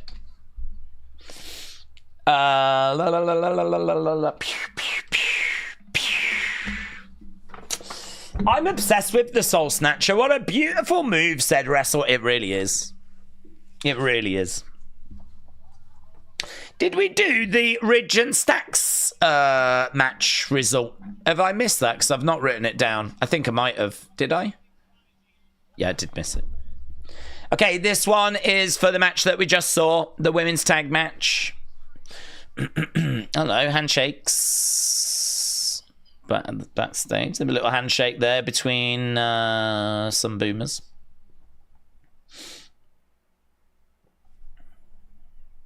What's his? I keep forgetting his name. Akashiro or something like that. I think, was he just shaking the hand of like Tavian and... Commercial break. Zarya needs to be moved to the main roster and start a feud with Rhea, said Lisa. Williams said Daze couldn't click this link. Even if he could, he's too scared. Daze is a scaredy cat. I am. When it comes to you, God only knows what that would be. Soul Snatcher! Right, we are at commercial break. Julia needs to be called up. Her pop in the Rumble was heartbreaking, said Dr. Luch Lala. Everyone's getting called up. Let's just not have an NXT. Let's call everyone up. Catch Tony on the season premiere of Wild Cards tomorrow. So that's what he was promoting. He's on the season premiere of Wild Cards. Daze, do we think Wyatt Six get Braun to join? He was a Wyatt member. If Braun joins, will he be heel? Well, no, Wyatt Six aren't heels. So if he was to join, that wouldn't make him a heel. He could do. I don't know that he'll join, but I think there could be a union. There could be some sort of togetherness there. Because they are seemingly reaching out to him. They did put that tweet out, didn't they, that had him and Rowan both wearing masks. So I sort of feel like they've already teased a coming together of some description, but I don't think he's going to be there, like, with them permanently. But they could work together. Where would we put Jordynne Grace? I don't mind NXT, honestly. Word on the street is NXT's where she's heading. I think this close to Mania, I don't know that they've got plans for her in place. And we you know, she could do like a mid-card thing. She could take on Lyra. She could take on Chelsea. I mean, all of that could be really fun. But then you've got loads of women that are in those positions. Like, what do you do with Io? If Io's not going to be in any of the top title matches, does she get a mid-card title shot? You know, what do you do with Liv? What do you do with Raquel? What do you do with Bianca? What do you do with Naomi? What do you do with Bayley? Like, it's hard, isn't it? What do you do with Nikki if she's back now? What do you do with Alexa? So trying to find a spot for Jordynne is going to be hard. So word on the street is putting her in NXT for a bit. And I honestly don't mind that. Some might find it disappointing, but honestly, if it's just not quite right yet, put her in NXT, helps NXT ratings. I mean, I enjoy watching NXT. NXT to me is just another WWE brand. It's another show. It is developmental. It is a step down, but we know that they see big things for her. She's going to be on the main roster. It's just, does it need to be now? Trick is being interviewed. I've not seen Ober all day.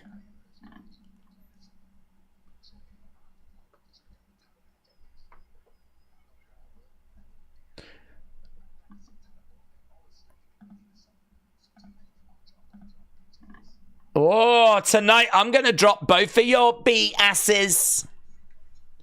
I like this more fiery Trick Williams. I like this. Oh, in the background.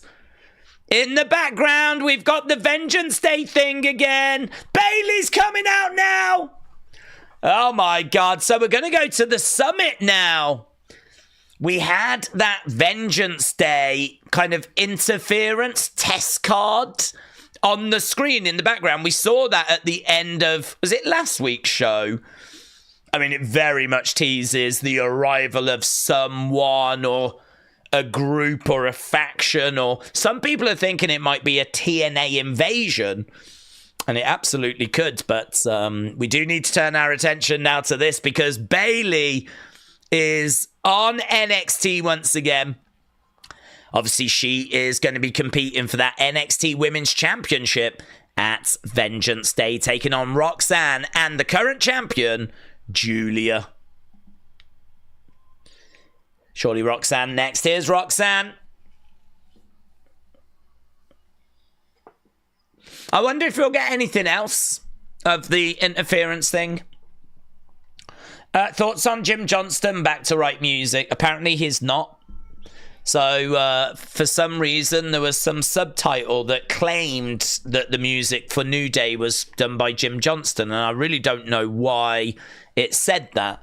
But Sean Ross last night said he's not back. Is this the tease of the arrival of John Gresham and he's coming after Trick, says Brian. I that would be lost on me. I don't know.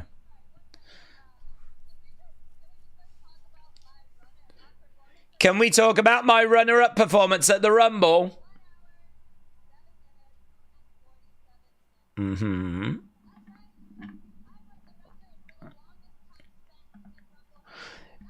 That was your records.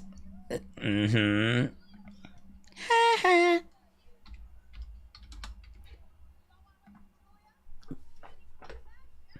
You didn't win the match.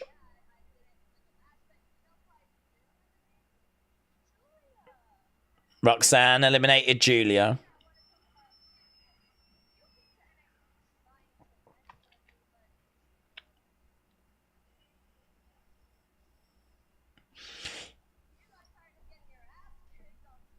You got tired of getting your ass kicked on SmackDown?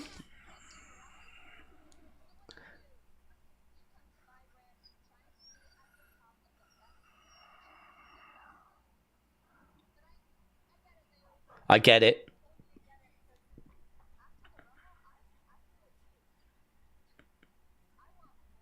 I want more. I want all the titles.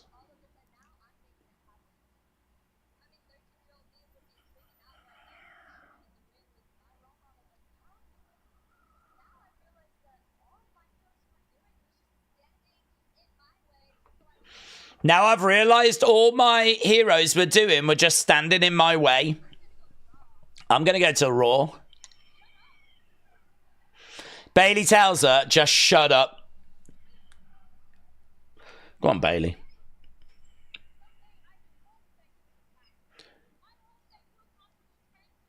I hope you accomplish 10 times more than me.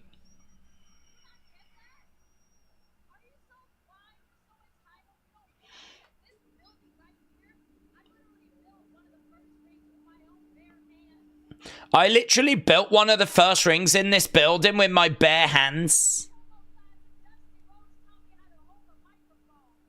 Dusty Rhodes taught me how to hold a microphone in this room.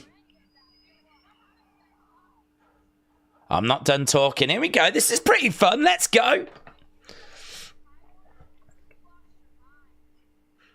When you lost that title, you lost your mind.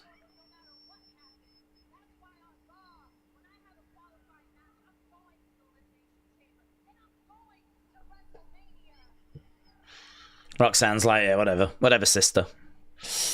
Bayley is on fire, said V85.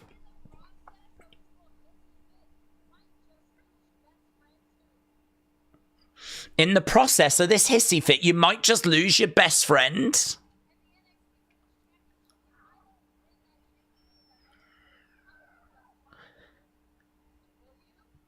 If I don't win that championship, I'll be fine. But will you? Asks Bayley.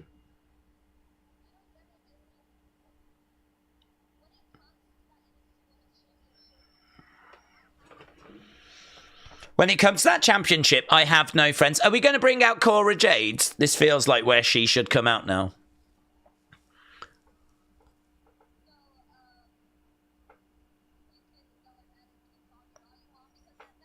At Vengeance Day.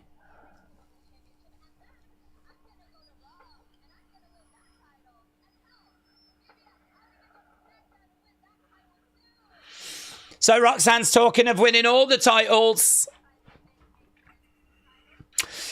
Bayley is having the time of her life, said Joe. Julia is coming out. I think Julia gave these two enough time.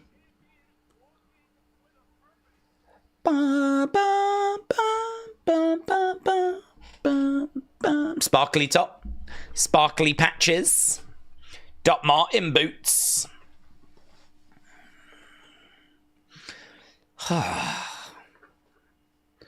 She's like a 1980s skinhead that's going to a disco. Enough! Roxanne. You're nothing without a title. Yeah, you tell her, boomer. Bayley. Trust me, I'll beat you too.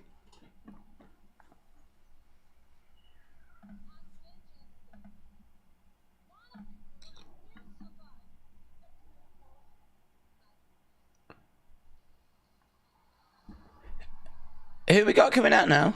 Ah, here's Charlotte. Wow, we're bringing Charlotte out during this bit. We knew the Queen was going to be on this show. Bow down. Yeah, I think this crowd are going to be more positive to Charlotte. This crowd are always so pleased to see main roster stars. Welcome back, Queen. Charlotte is my idol. Duh. Which is so weird because this is a hardcore crowd, isn't it? Welcome back. Welcome back. Respect Queen Charlotte. Yeah, let's go. Charlotte getting respect. Welcome back. Mama has come home. Yeah. Welcome back. Welcome back. Welcome back, Queen. I'm NXT homegrown. NXT will always be my home. I'm so pleased she got a positive reaction.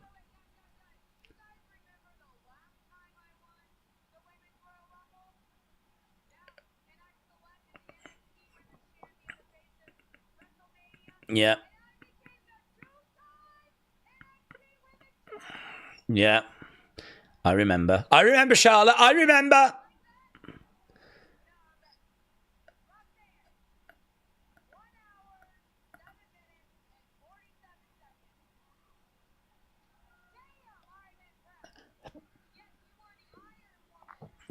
You as the Iron Woman.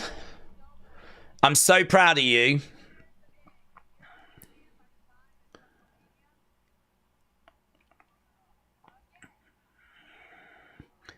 Oh. So Charlotte's just talking to each of the people in the ring. The hype is real. I do respect you.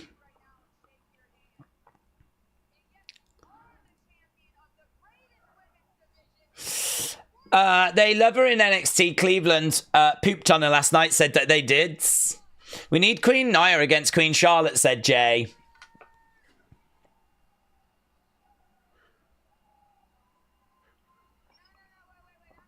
Charlotte's got a big smile on her face. She's having fun.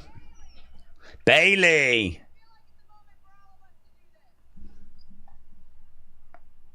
Oh, did we do one of them? Bayley.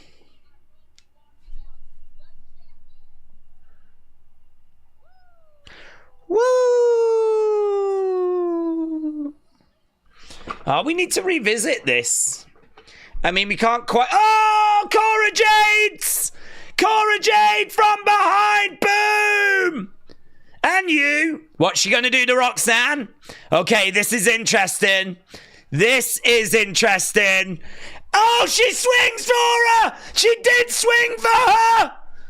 Cora Jade gets in the ring. Wallops Bayley. Wallops Julia. And swings for Roxanne Perez.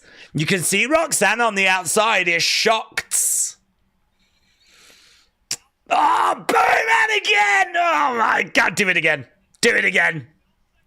Charlotte on the outside was just addressing everyone. But, oh, my God. That was fun. That was fun. And I'm so pleased Charlotte got a much better reaction. NXT crowd were really pleased to see her. Chants of welcome home. That was a fun segment.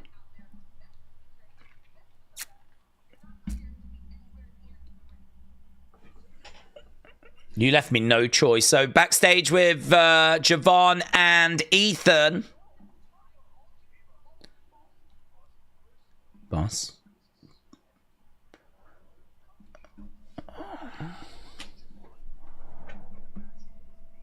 Put Javon in a match with me.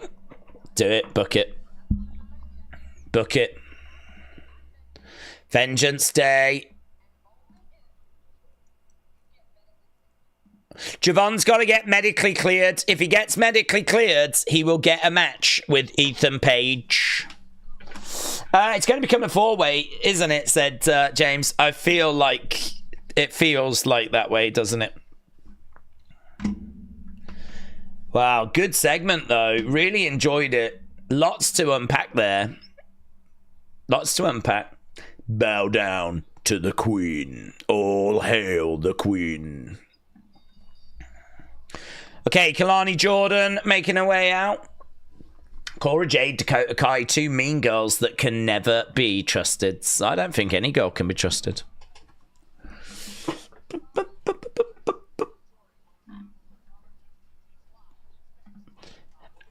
Kelani against Jordan Petrovic. No, Carmen Petrovic coming up next. Right. Oh my god, the head is spinning. So, Kelani versus Carmen. Let's do that. Let's end this. So this was that tag match, wasn't it? So 50% good, 30% said great, 15% said all time, 3% said bad. That was Soul and Zarya versus Tatum and Gigi. Now we've got Kelani versus Carmen. We're at commercial break at the moment. Lovely. We've done that. Lovely. We're up to date with these things. We're rocking. We're rolling. We're doing some things. DTA. Don't trust anybody. Charlotte Flair with a face change after face change, said A. Jobson. Toby says, I thought that was stopping her getting in the ring. Daze, whatever happened to David Flair? No one talks about him. Was there any others that didn't make it? There was, what did happen to? There was,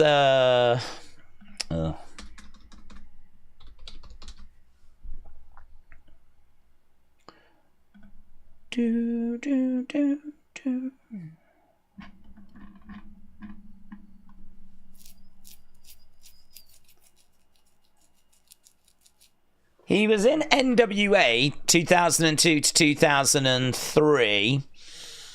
Did a dark match WWE in 06, and I don't actually know what he does now. I don't know what he does.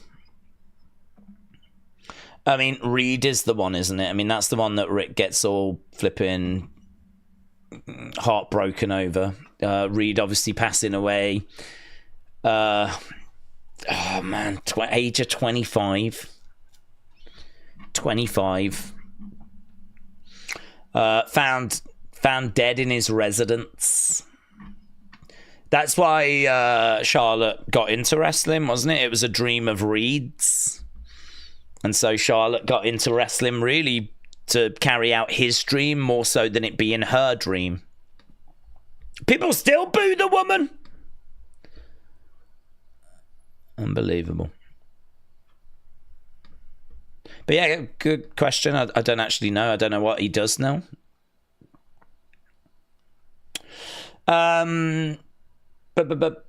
David doesn't wrestle no more. Richie Steamboat is the one that could have been a bigger star. Yes. Do we know why that didn't work out? What does Richie do these days? Just a retired wrestler. He was in WWE till 2013. He suffered a back injury. It was reported he was released. In April 2015, his father stated it was an injury and surgery. That means he wasn't able to wrestle again. So, there we go. It was an injury that kind of ruled him out. He was a one-time FCW champion. What could have been a... But we know that sometimes just being the son of or daughter of someone isn't, you know, it's not enough, is it? I mean, he was a great talent in his own right, but I don't know. Would he have gone on to have had the success of his dad? That would have been difficult.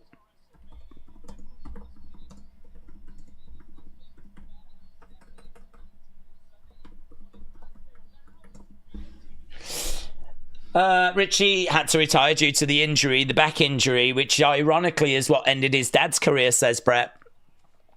Lisa said maybe they should put Charlotte on SmackDown, let her win the NXT belt, and it might help the NXT ratings. Right, we are back from commercial break.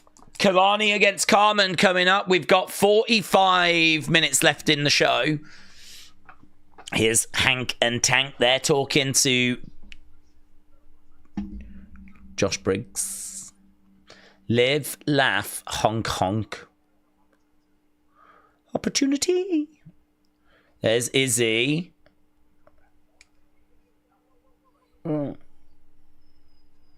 It's on it. It's on it. If I could have a true one-on-one match.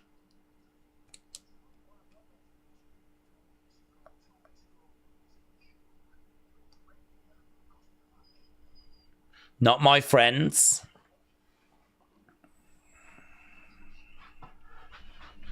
Rich said, I don't trust anybody. Cage match? Oh. Okay.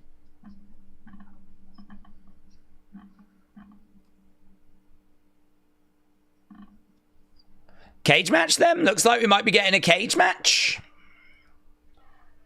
I'd be down with that. Ridge against Tony in a cage match. Let's go. Mackenzie said Noelle Foley is one as well. Daze says Mackenzie. Not really. She never really put the work in, did she? I mean, wasn't it on Holy Foley? She sort of showed a little bit of a... She just showed a little bit of a, yeah, I'm quite interested in doing this. But to be honest with you, I think she only said that for the sake of the show. I feel like she only said that because they needed a bit of a storyline for the show. I don't think she's ever really shown a proper interest in becoming a wrestler.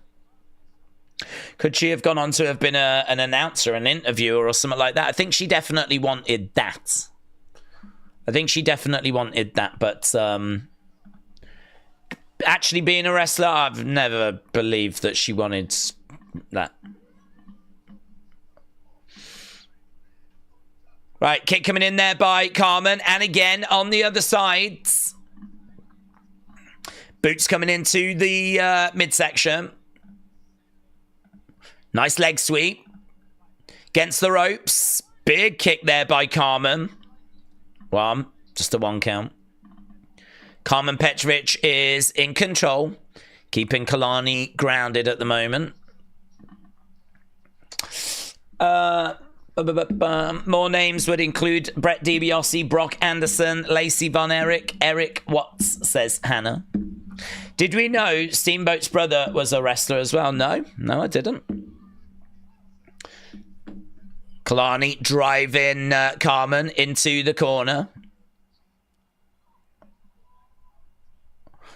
Bulldog, boom, down, going for the pin. 1, 2, kick out.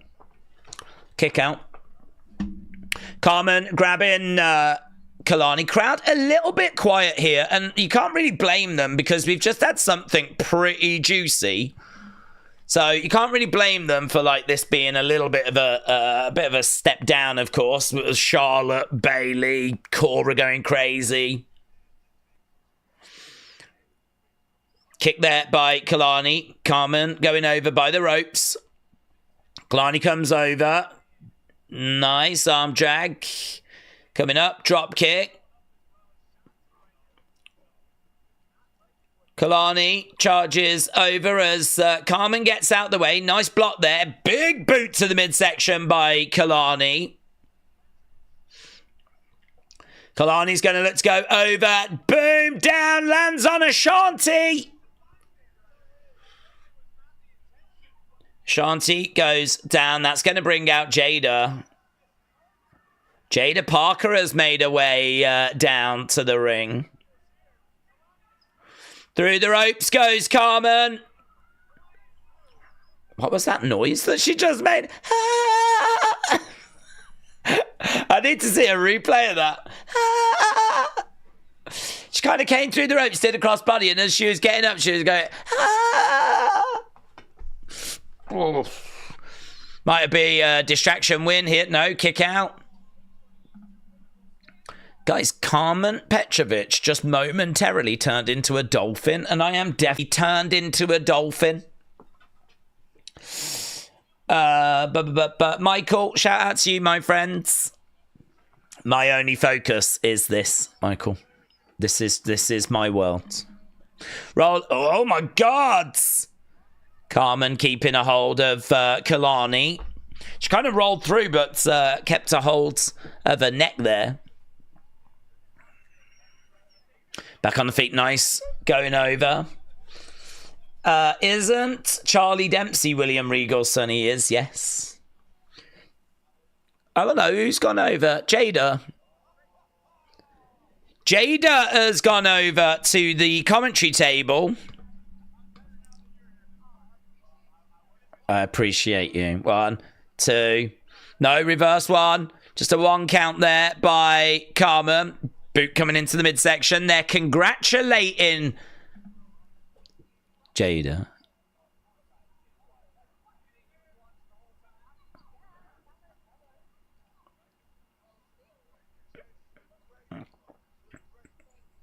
Boom, into the corner. I heard Mello is a big fan. That's cheeky, isn't it? Because she knows that Carmelo and Kelani are in a relationship. Do you know, she's got a lovely voice, actually, on commentary. Clothesline. Kelani goes down. 1, 2. Shoulder up. Oh, God. Someone ask her about Jey Uso. Someone ask her about Jey Uso. Stop being cowards.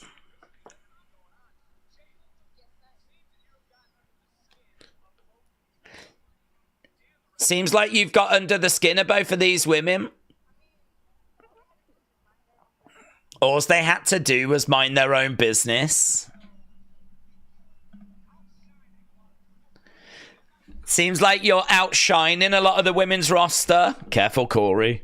Carmella might be watching. Don't want to start getting a little bit... We might be crossing a line here, Corey. Corey! God's sake!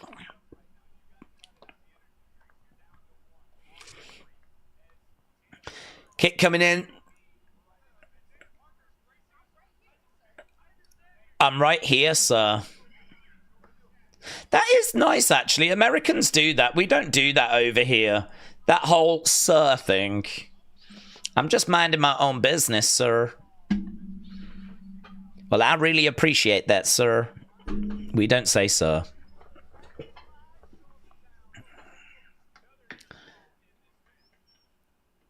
I'm right here, sir. Lovely, honestly. She's like a Southern belle.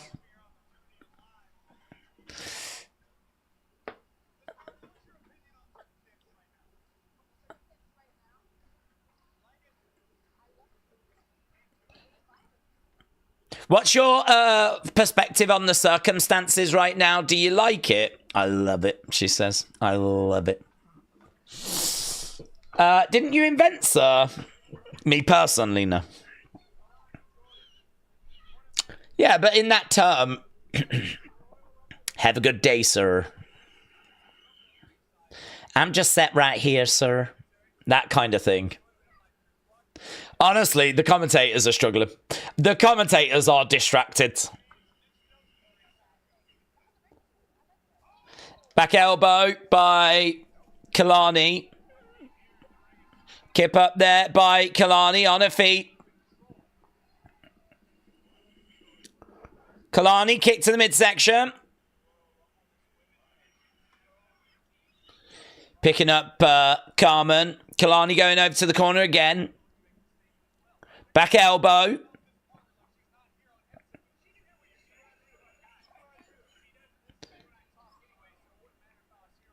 Oh, Vic Joseph having a dig there. She doesn't listen to me when I talk anyway. The others are simping. Vic Joseph's not having it. Oh, lovely. Yeah. Booker T's like, this is a really good contest right now, and I do agree with him. These women have both been really going at each other. Kick coming into the midsection there by Carmen. Cora Jade has just sent a tweet out to Roxanne saying, give me back all my stuff I've left at your place. I'm not sure you'll be getting that back.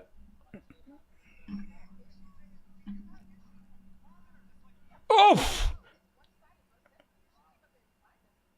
Carmen came up in my business, says Jada.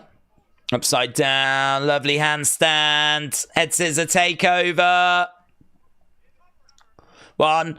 Just a one count. Jada used to be a D1 soccer player. I don't know how she ran with so much of that badonk, said K-Dub.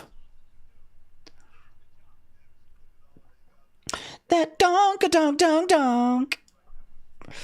Right now, I thought she was going to go for a DDT there. Lovely suplex. Lovely. And bridge, but no joy. Do you know what? They're working. They're really working. They've put a blooming shift in, these two. Kick coming in there by Carmen.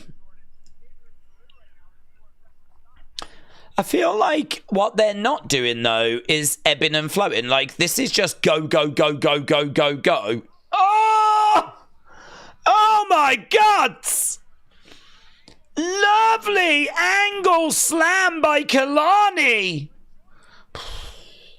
Going up, split leg. Yeah. She's going to go again. Another split leg. Split leg. Boom. Do it again. Do it again. Do it again. Jada's like, what are you looking at me for? Ah, now she's murking. Yeah, tappity tap. Tappity tap. She's making a tap. Carmen Petrovic taps. Yeah, and she grabs her by the hair. She's doing it again. Yeah! Mess her up. Mess her up. Mess her up. Mess her up. Yeah! Look, Jada's just laughing on the outside. Ashanti's not really doing anything. Do it again.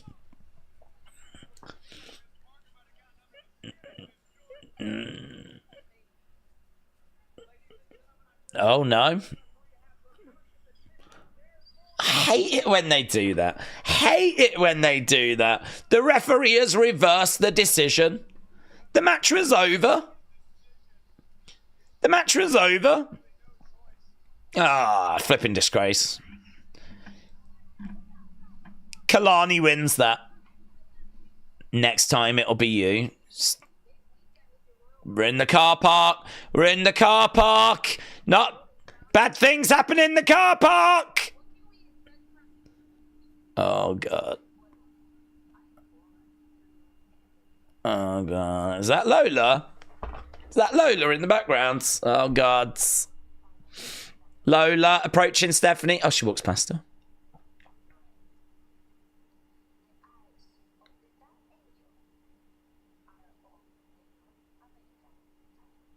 The eyes of the Dark Angel are on the North American title.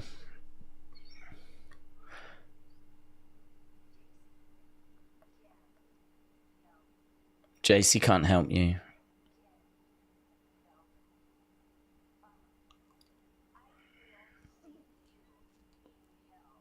I will see you in hell. She might be the first woman to survive the car park. Stephanie is enchanting. God, it's so... NXT is so good. It's just so easily the best show. Just so easily the best. It's not even flipping close. It is the best. The best. Trichinoba against A-Town. Yeah, how long we got left? 29 minutes. Stephanie's accent always gets me, says Brony. Lola walking by. The ref shouldn't have reversed the decision when Cody beat Roman for the title, said Brony. The Mavs are trying to reverse the decision by trading Luca. You've lost me. I really do. People are up in arms over that, but who's lost? Who's won? What's happening? I don't even get it. I don't understand. Yeah, reversing the decision sucks.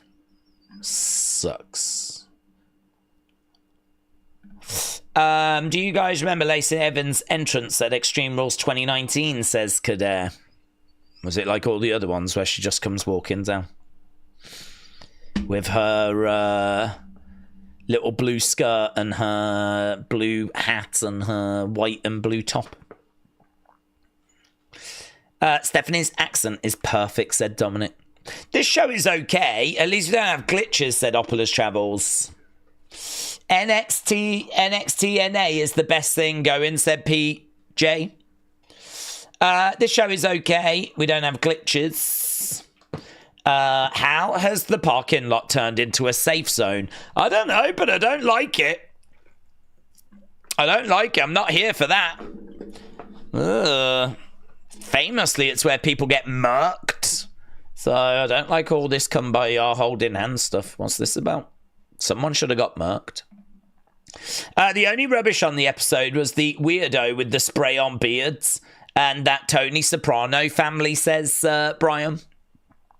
Well, at least that weirdo with the spray-on beard got interrupted by Fandango. That was exciting. How long does it take for figures to get new title belts?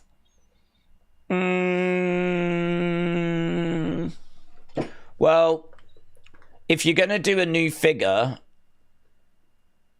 a new belt and designer, it's 12 months, isn't it? It's like they can get it to 11 months after, and that is, it's been designed, it's been shown, it's going to start hitting shelves soon. So you're looking at about a new championship, new ring gear, like a new figure based on something being like 10 months at the quickest. They did once try, I don't know, they might have tried it a few times, but they did once try to do it a different way.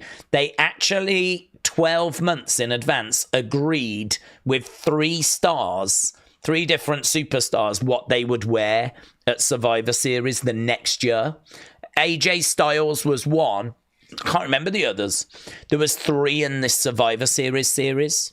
3 figures, and they were all wearing what they had wore at Survivor Series. And like the figures were out like a week later. And it's because they'd have agreed in a year in advance, so they'd already been making the figures. Problem was, 2 of the 3 never made the show. One was due to injury, the other just didn't get booked. So only one of the 3 figures actually wore what they were wearing at the event. And for that reason, I think Mattel are like, there's no point making figures of wrestlers wearing attire that they've never actually wear on the show, It was a mess. But you could see what they were trying to do. Okay, we're backstage with... Oh my God. Which one? Cora. Bayley wants Cora.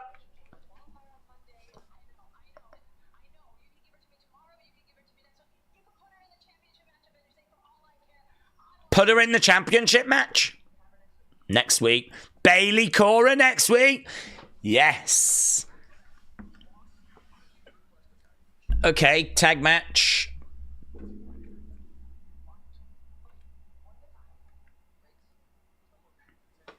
Briggs wants to face Hank and Tank.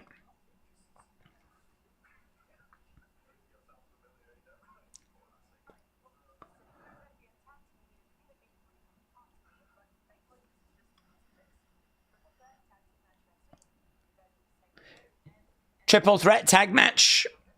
No quarter catch crew. Hank and Tank, Briggs and Inamura.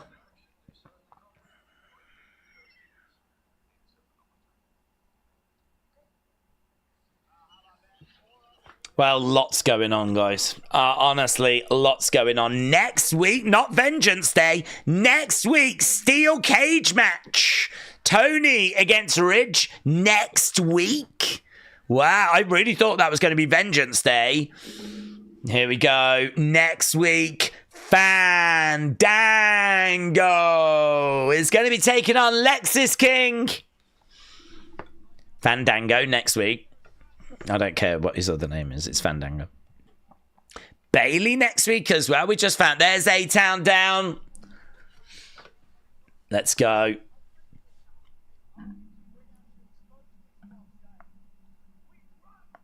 We run NXT, says Grayson.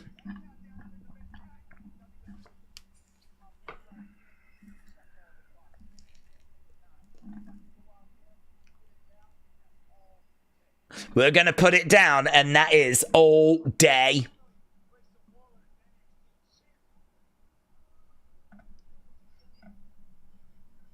You're going to be the champ. Oh, yeah, there's a bit of dissension here.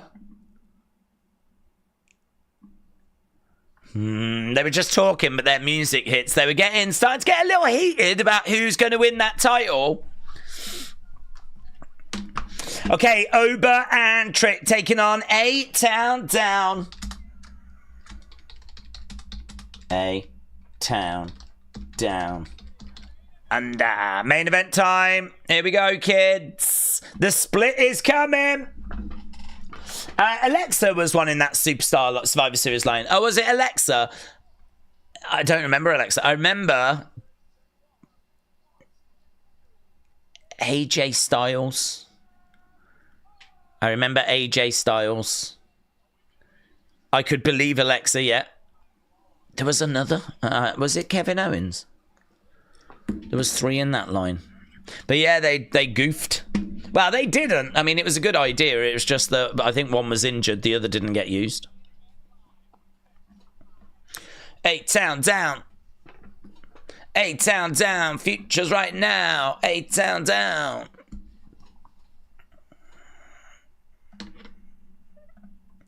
Right, A-Town Clown. Oh, I see what you did there. Very good. A-Town Clown. Daze, you missed the Vengeance Day screen. Oh, what? Did it pop up again? Where was that? Do we have any theories on the Vengeance Day screen? No.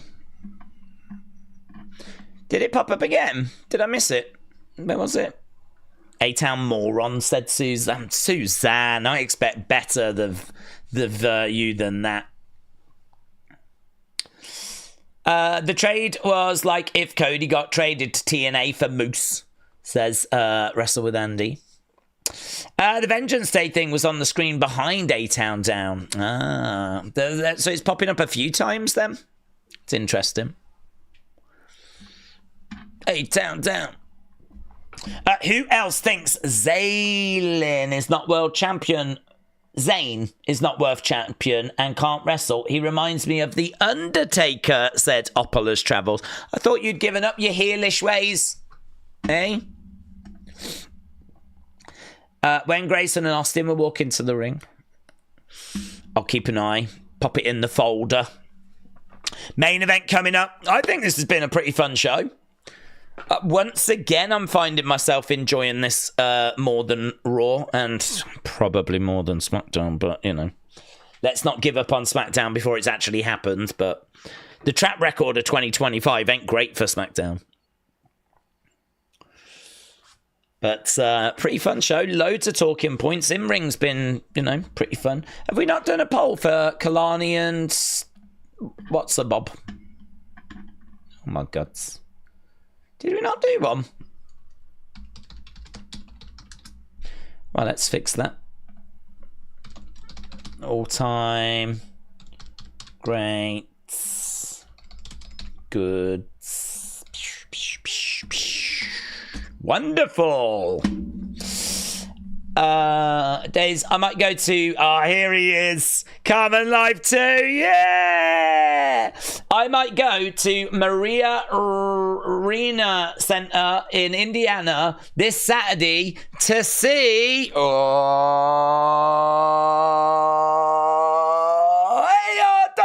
Pro! And then on February 15th, I might go to St. Mary Hildebrandt to see Backbreaker wrestling. Don't bother. Just go see ARW Pro again. Yeah! AR dub! AR dub! AR dub! AR dub!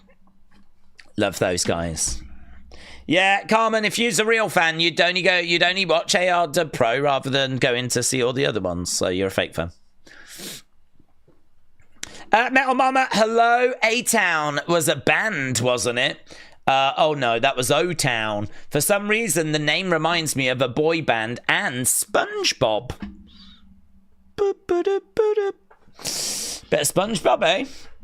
Metal Mama, SpongeBob Stan. I've got Ober and Trick winning, says Joe. Carmen is ARW Pro's #1 fan, said Dr. Luchalala. That has never been proven. That is a big statement that has never been proven. Could it be a good idea for an opinion video? Who is behind the Vengeance Day stat? It could, James. Yeah, it could. It could. That is a good idea. Put it in a tweet. Because I'll forget otherwise. Tweet it me, James, otherwise I'll forget it. Is this about to be the decision of Waller and Theory? The dissension of Waller and Theory? Could be. Do you have a current dream match? Sami versus Gunther. Sami wins. No, I don't think I do, actually. I don't think I have a dream match of like, oh, I'd like to see Rome and Jacob, but it's probably a bit too soon for that. There's lots of matches I would be down for seeing, but dream match, not really. I think WWE is pretty good just giving us those types of matches we want to see, you know. There's a few things I'd like to see for Cena this final year, but not really. Have you?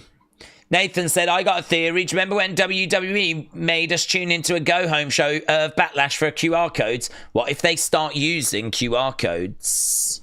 They could embrace them again. It worked very well. Something else that works well is this theme music.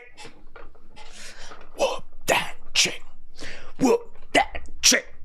Whoop. This is my man. This is my man. This is my man. I'm flipping driving the hype train for this guy. I'm not on it. I'm flipping checking the tickets on it. I'm that far on the hype train for Trick Williams. Is the man. Is the man. That's the man. The man has just arrived. The man.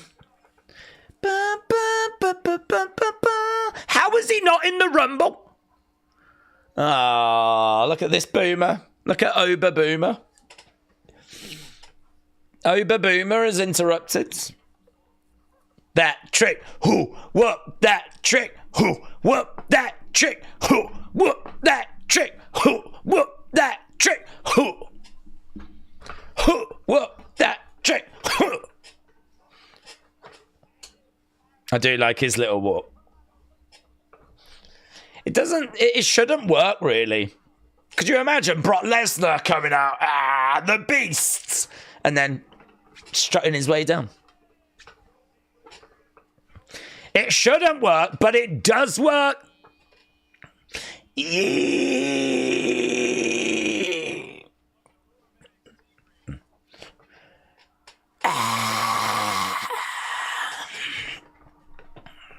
Yes. He's a big, scary man. But he's not Trick William. Look, Grayson doing a little... Yeah, man. Here we go then. Tag match. Ah, my God. Trick just tagged himself in by slapping the boob of Ober. Love that. Love that for him.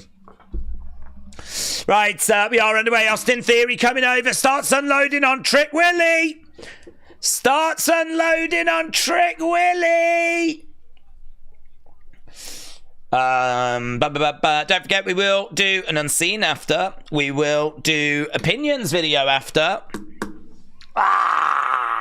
Lovely shoulder tackle. Vintage Trick Willie. Drop kick. Goes over to Oba, having a few words. I love that Trick just stands up to Oba, like doesn't give a flip. Right in his face. We've seen lots of people be a bit like, oh my God, it's a big problem. Not for Trick. Trick Willie's just getting in his face, trash talking. Tag being made, Theory, boom, shot to the midsection there by Grayson, and again, elbow to the back, Trick Willie goes down, over against the ropes. Wonder how long these two have known each other all, because they are big chop. Loud chop there by Grayson. Sign in the crowd said Waller sucks. Chop misses. Have it back, mate. Have it back. There's the receipt. Roll through there by Grayson. Jump over by Trick. Look at these two cooking. Oh my God. Oh my God. Go on, Trick. Mess him up. Mess him up. Looking for a suplex. Have that as well.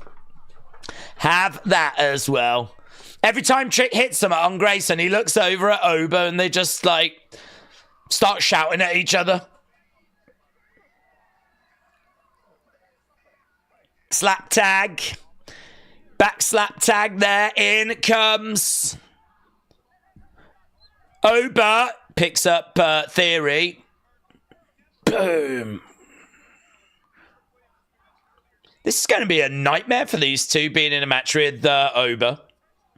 But equally, if they work together, which they're gonna, it's going to be a problem for Oba. It is a very interesting match. Scoop up. Boom. Planted. Trick should never change. This version is a winner, says William. Oba and Trick. It's brewing, said K-Dub. Pick up. Boom. Nice slam there by Trick. Oh, Trick just accidentally collides into Oba. Duck underneath. Kick to the midsection. He's got Grayson. Grayson has got Trick against the ropes. Duck underneath. Over the other side. Oba! Oba! Grabs Trick! And these two are arguing on the outside. Grayson lands on him. Trick went against the rope. Oba just grabbed him, pulled him out. Oh my God. Fun, goods, enjoyable, entertaining, lots of fun. It's just great. I'm having a lovely time. Listening to Trick's theme without the crowd feels weird, said Face. Do you know, I've not done that. There's a few themes that I would listen to. I used to love Aleister Black's. Do you remember Aleister Black's theme? That was so good. So good. I used to listen to that. I liked Bianca's when she was in NXT. Like, it's the same theme, but I've just heard it way too many times now. But when she was in NXT, I would listen to that sometimes, but I would not listen to it now. WrestleNomics are saying that Raw received another drop. It did 2.9. They are now averaging 1.1, which is lower than when it was on USA. Really? Really? Well, that is a concern. That is a concern. We don't know where it's going to level out, but they need to find a way of reversing that, don't they? 1.1 million tuned in America. How are they getting that information though? Where are they getting that from?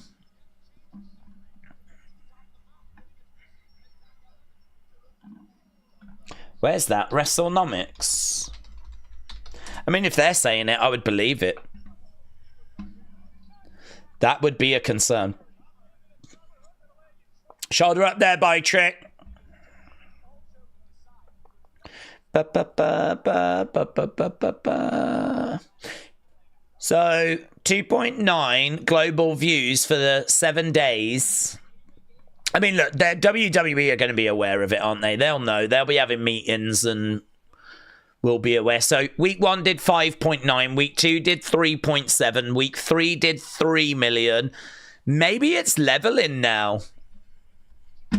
Maybe it's leveling. I mean, look, that was week 1. That was week 2. That was week 3. That was week 4. So, I mean, it actually only dropped by 100,000 between week 3 and week 4.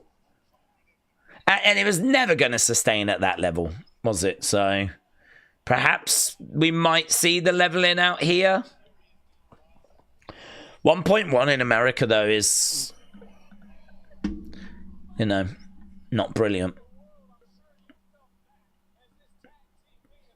Where's the 1.1 million in America?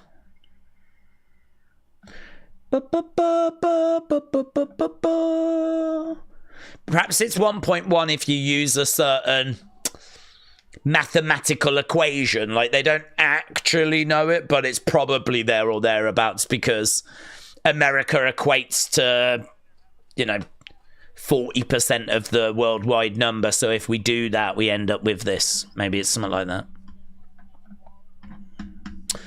Oh, well, thanks, Big Time Baxter, coming in and ruining our fun. We were all really happy, really excited, having a lovely time. Oh, did you know that actually Raw's gone down to 1.1 now? That's how you sound.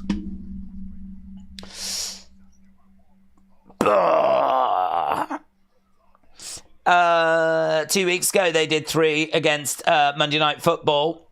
That did 20 million, which took a chunk out. Last week, the competition was done. Well, last week, the competition was done. So, yeah, well, that means that they still did that. They did that without no competition. So maybe the third week would have been higher. But last week, there was no competition. So that was a true reflection, wasn't it, of what that week was going to be. So we're going to have to see if it continues to decline anymore. But they will obviously not allow it to fall off a cliff. They'll pull, like, you know, every trick out the book they can. Just, you know, if it is 1.1, that would say to me they're sort of already running out of time. They need to find a way of, like, boosting it already. Cover there by Grayson. If rumours are true, a streamer with a beanie will be performing a halftime song at the Super Bowl, said Hannah. We're going to have to wait and see. Boom, Trick. Bit of a stunner was that on Grayson. We've got 5 minutes to go. Defcon said Cartoon Network gets about 74,000 views a day, apparently. Really? What, in total or on average? Trick goes to the outside. Another shot coming back there by Trick. Trick to the out. Big clothesline there by Grayson. Down goes Trick.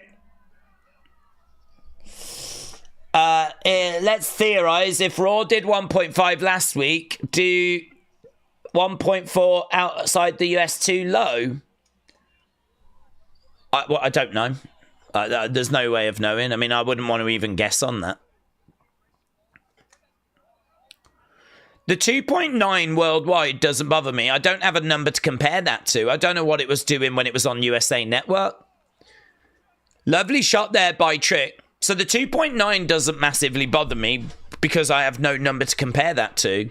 But if it is 1.1, that would be a concern. That would bother me. And if it was 1.1, then I think they would need to find a way of picking that up. Tag being made. In comes Oba. And again, down goes Theory. In comes Grayson. Oba charging over. Kick coming in there by Theory. Theory going up to the middle. Right. Oh my God, did you see that? Oh my God, that was Flipping horrific.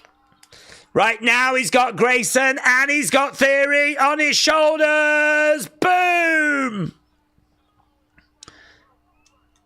The ruler. Charging over. Boom. Colliding into the corner. Boom. Over to the other side. Boom. Oba wrecking house. And again. Yeah, look at Theory was like that as Oba was like, murked him. Throws him. Down goes Theory. Oba is so good in the ring, isn't he? Considering he's been doing this for like not that long. He is so explosive. He is such a showman. He is so good. Trick card charges over clothesline. Against the ropes. Boom. Big shot. Grayson. Getting right in the face of Oba. Bang! Beautiful kick there by Trick. 1, 2. Double axe handle there by Grayson. Duck underneath. Oh. Again, up. Oh, he's up. Shots coming in to the outside. Both go to the outside. Trick. Oh, no. Strap. Oh, no. Eddie Thorpe. Oh, God. 1, 2. Oh, God. Why is it so hard being a Sami Zayn fan and a Trick Williams fan? Oh, God. He's going to batter him now. He's going to batter him. Oh, God. Eddie Thorpe is in the ring with a strap and he is going to start going cray-cray. Oba ain't going to stop him. Why does Oba care? Oba's like, beat him. Flip.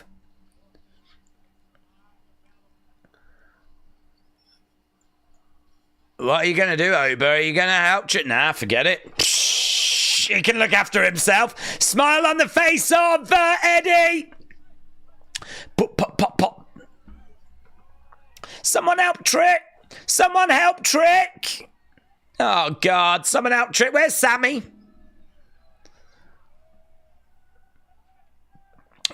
Ah! Whoop that Trick. Ah! Stop it. Stop it. Oh, God. It's so hard being a flipping wrestling fan. Oh, my God. He just went for the official. Eddie thought, oh, mate. Trick down. Eddie standing over him. Holding up that strap. Sure to be a strap match between Eddie and Trick. Oh, there it is again. Vengeance Day. Are they going to delete it again this time? Because they... Oh, I really thought that was something then, but it's not. Oh, it is! Oh, my God, what was it? Oh, my God, they just swerved me! I really thought it had ended, and I was just seeing something else. Oh, no, I didn't even really pay attention. Oh, God. What was it? Who was it? Who are they? What was it? What was that? Who was that?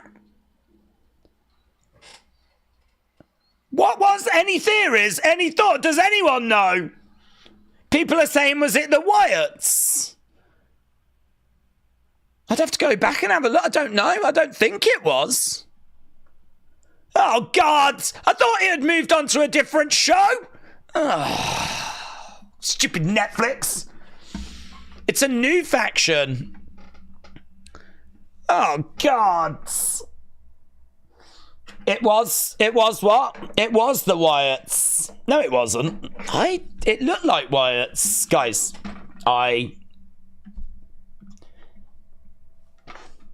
that ain't the Wyatts, you boomers. What's that? Look at this. Look at these boomers. These ain't Wyatts. It's not Wyatts. Is this a TNA thing? Who are you? Who are you? Who are these? It looks like 4 guys. It's Demolition. Oh, God, it's Demolition. They're finally back. It's about time. Here comes the X. Here comes the Smasher with Demolition. It's Axe. It's Smash. It's probably not Crush. It's the Hyatts. One of them is definitely Hikuleo. Is that a do-rag? I think I'm getting that sort of vibe from it, yes. It's gotta be Kane! How did people think it was the Wyatts? Dude, I just thought it was a different show. I honestly was sat here because it's sort of, I was waiting for the thing to delete and then it write a new message. So when it kind of went away and we saw this, I just thought it was like, we're from the streets and the streets can be unforgiving. Join us on Tuesday, the 3rd of March, for a whole new series of crazy guys. I thought it was going to be a trailer for something else. And it wasn't. Turned out it was flipping connected.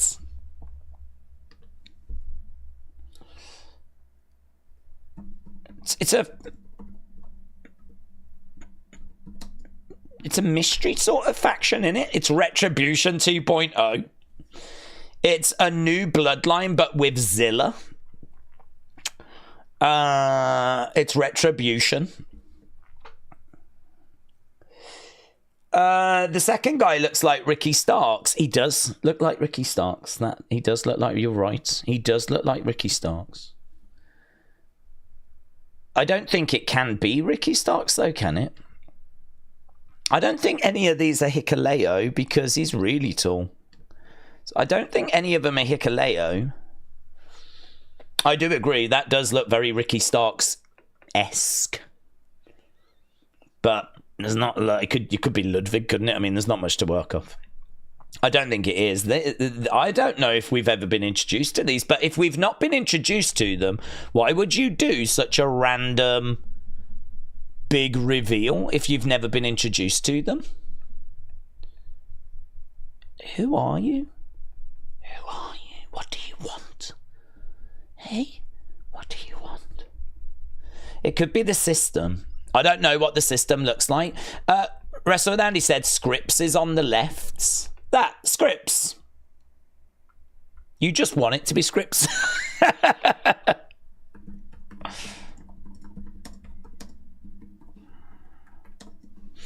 Mackenzie said one is Cedric Alexander. Would that be this one? I genuinely don't know if we might not even know who these people are.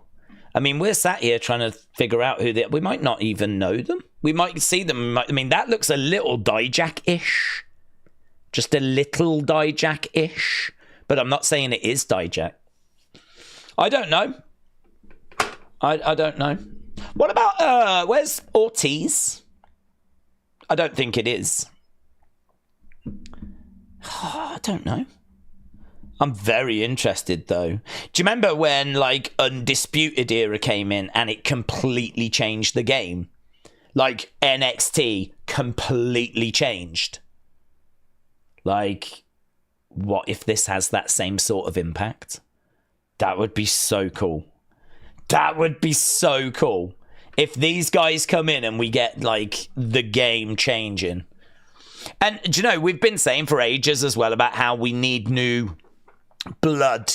We need like a new group, or we need, well, not a group, but we need like a lot of new pieces to come in, because, you know, you're kind of looking around that men's division and we definitely could do with splitting Fraxium, and, you know, we're building Eddie Thorpe and there's Tony, and, you know, but it does feel like we need that wave.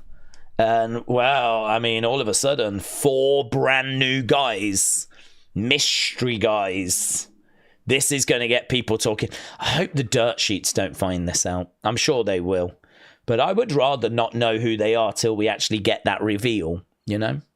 So I hope the dirt sheets don't get any info. But sadly, I've got a feeling they will. Oh, it's very good, though. Very exciting. I'm very excited. Let's... I think we need to do the poll, don't we, for the main events. Overall, I'm going to give this a B+. It's Scripps, Ronaldo, Rude Hullets, and Dijak. That does check out, actually. That does check out. Let's go into the thing and do the poll. Let's do the poll. Match score. What did you think about the main event then, kids? I think that's a really fun show. And wow, we just got a big reveal at the end, which wasn't really a reveal, but it was some sort of a reveal. At least now we know that it's a faction and there's 4 people and one of them might be wearing a do-rag and the other might have dreads and one might look like Dijak and one might look like Ricky Starks. So, you know, it's some sort of reveal. It's something. Corey said we need a guest song at halftime Super Bowl, right? Yes, Corey. Definitely. Definitely. I was a big fan of that today. Hopefully they don't ruin it, says James. They'll show up Saturday at Vengeance Day, said K-Dub. I agree. Hopefully we can just make it till then. Yami said 2 are LFG guys. One is Lucky Ali. The other is Cutler James. Oh, well, do you know it could be those WWE ID people are wrestlers that know how to wrestle, that will be TV ready. And if you've already been working with them, why could you not bring in some of those? One might be Cappuccino Jones. Oh, my God. They're the Chase Community College. Oh, I don't think any of them were Andre Chase, but I do like the idea. Chase Community College. The one guy looks like Austin, kind of. That one. Or Finn with the beards when you see it at the start of the video. Well, did they move? Like, I haven't seen a video. Oh, God. I've only seen this screen grab. Look, Boulder said, who are you people? And it's a fair question. Lucky Ali was Javon's biggest rival in the industry. Flat White Jack. Yes. It's Cappuccino Jones. It's Flat White Jack. It's Larry the Latte. And over here is Pumpkin Spice. That's it. It's just known as Pumpkin Spice. That's it. Love these guys. They're known as the Baristas. Oh my God, what a group. What a time. Is it the Jumping Bomb Angels with Asher Kong and Bull Nakano? Well, that's the dream, innit? That is definitely the dream. The Chase Community College. Based on what you saw from the Rumble from your favourite Scottish wrestler, do you now believe in Hendry, says Hannah. Hannah, let me stop you there because there is a bigger situation. It's the Spice Boys, said Mr. B. It's definitely Lucky Ali and Cutler James. Well, can we have a look at Lucky Ali? Let's have a look at Lucky Ali. Lucky Ali.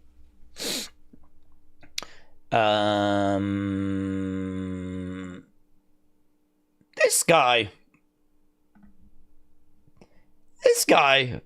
in that group. He hasn't tweeted since 2010. Hi, all my friends. Today, very happy because of my friends are happy. Keep smiling and be happy. I don't think it is, you know. I don't think it is. I don't get... I mean, in all fairness, this was 15 years ago. So he might have changed. But I'm not sure. Let's see what else we've got. Hi, friends. Do you know what? Do you know the manager of the Levi's outlet? And I'm very happy. Oh, what? Is he the manager of the Levi's outlet? Did you know the manager of the Levi's outfit? Why is he putting D all the time? D manager of D Levi's? I don't know. But maybe that's him and very happy. I don't think it is this guy. What's this? Museum. That's not even in a language I understand. So, who was the other one you said? you said it's definitely Lucky Ali and... Who was the other one you said? Oh, Cutler James. Let's have a look at Cutler James. Cutler James. There we go. Here we go. Here we go. This guy. You think he's definitely one of them? Get cut. Do you think so? You think he is definitely one? What have we done with him? Is he ID'd? Oh, what's this? King of the Weight Room, Cutler James, signed by Sean.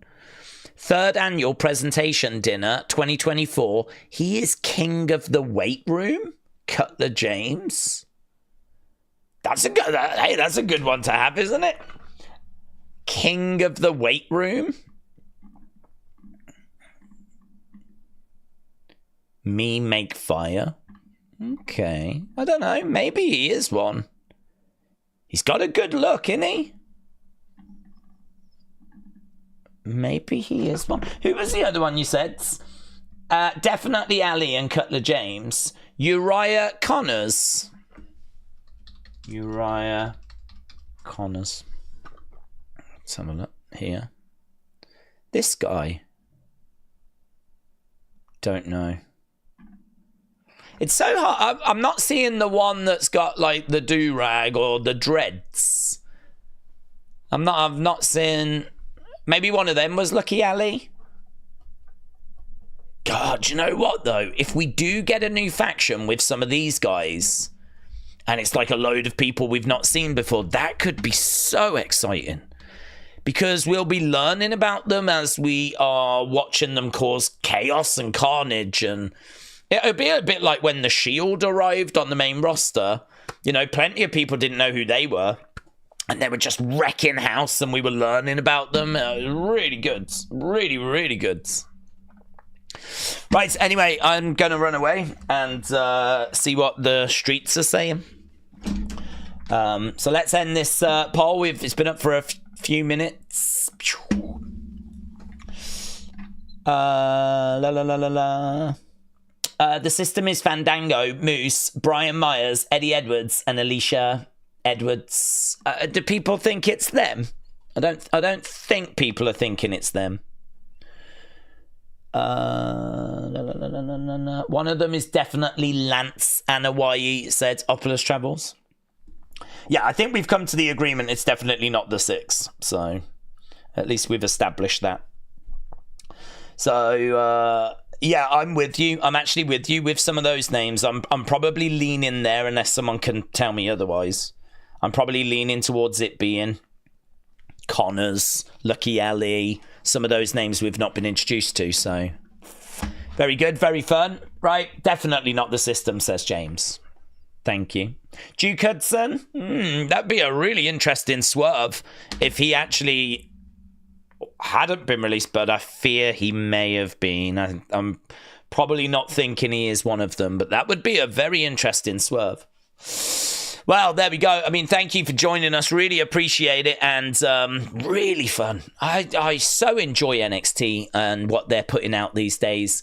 I really do think that this was one of the best shows of the week. Like every week it seems to be just ahead of Raw and SmackDown for me, so fingers crossed SmackDown can deliver on Friday and that this isn't the best show of the week again this week, but I got a feeling it might be.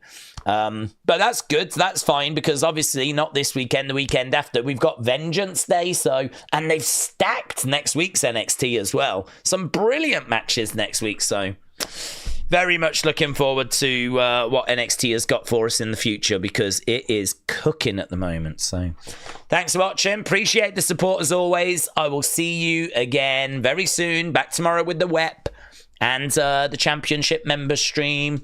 But obviously for most people, Friday for SmackDowns.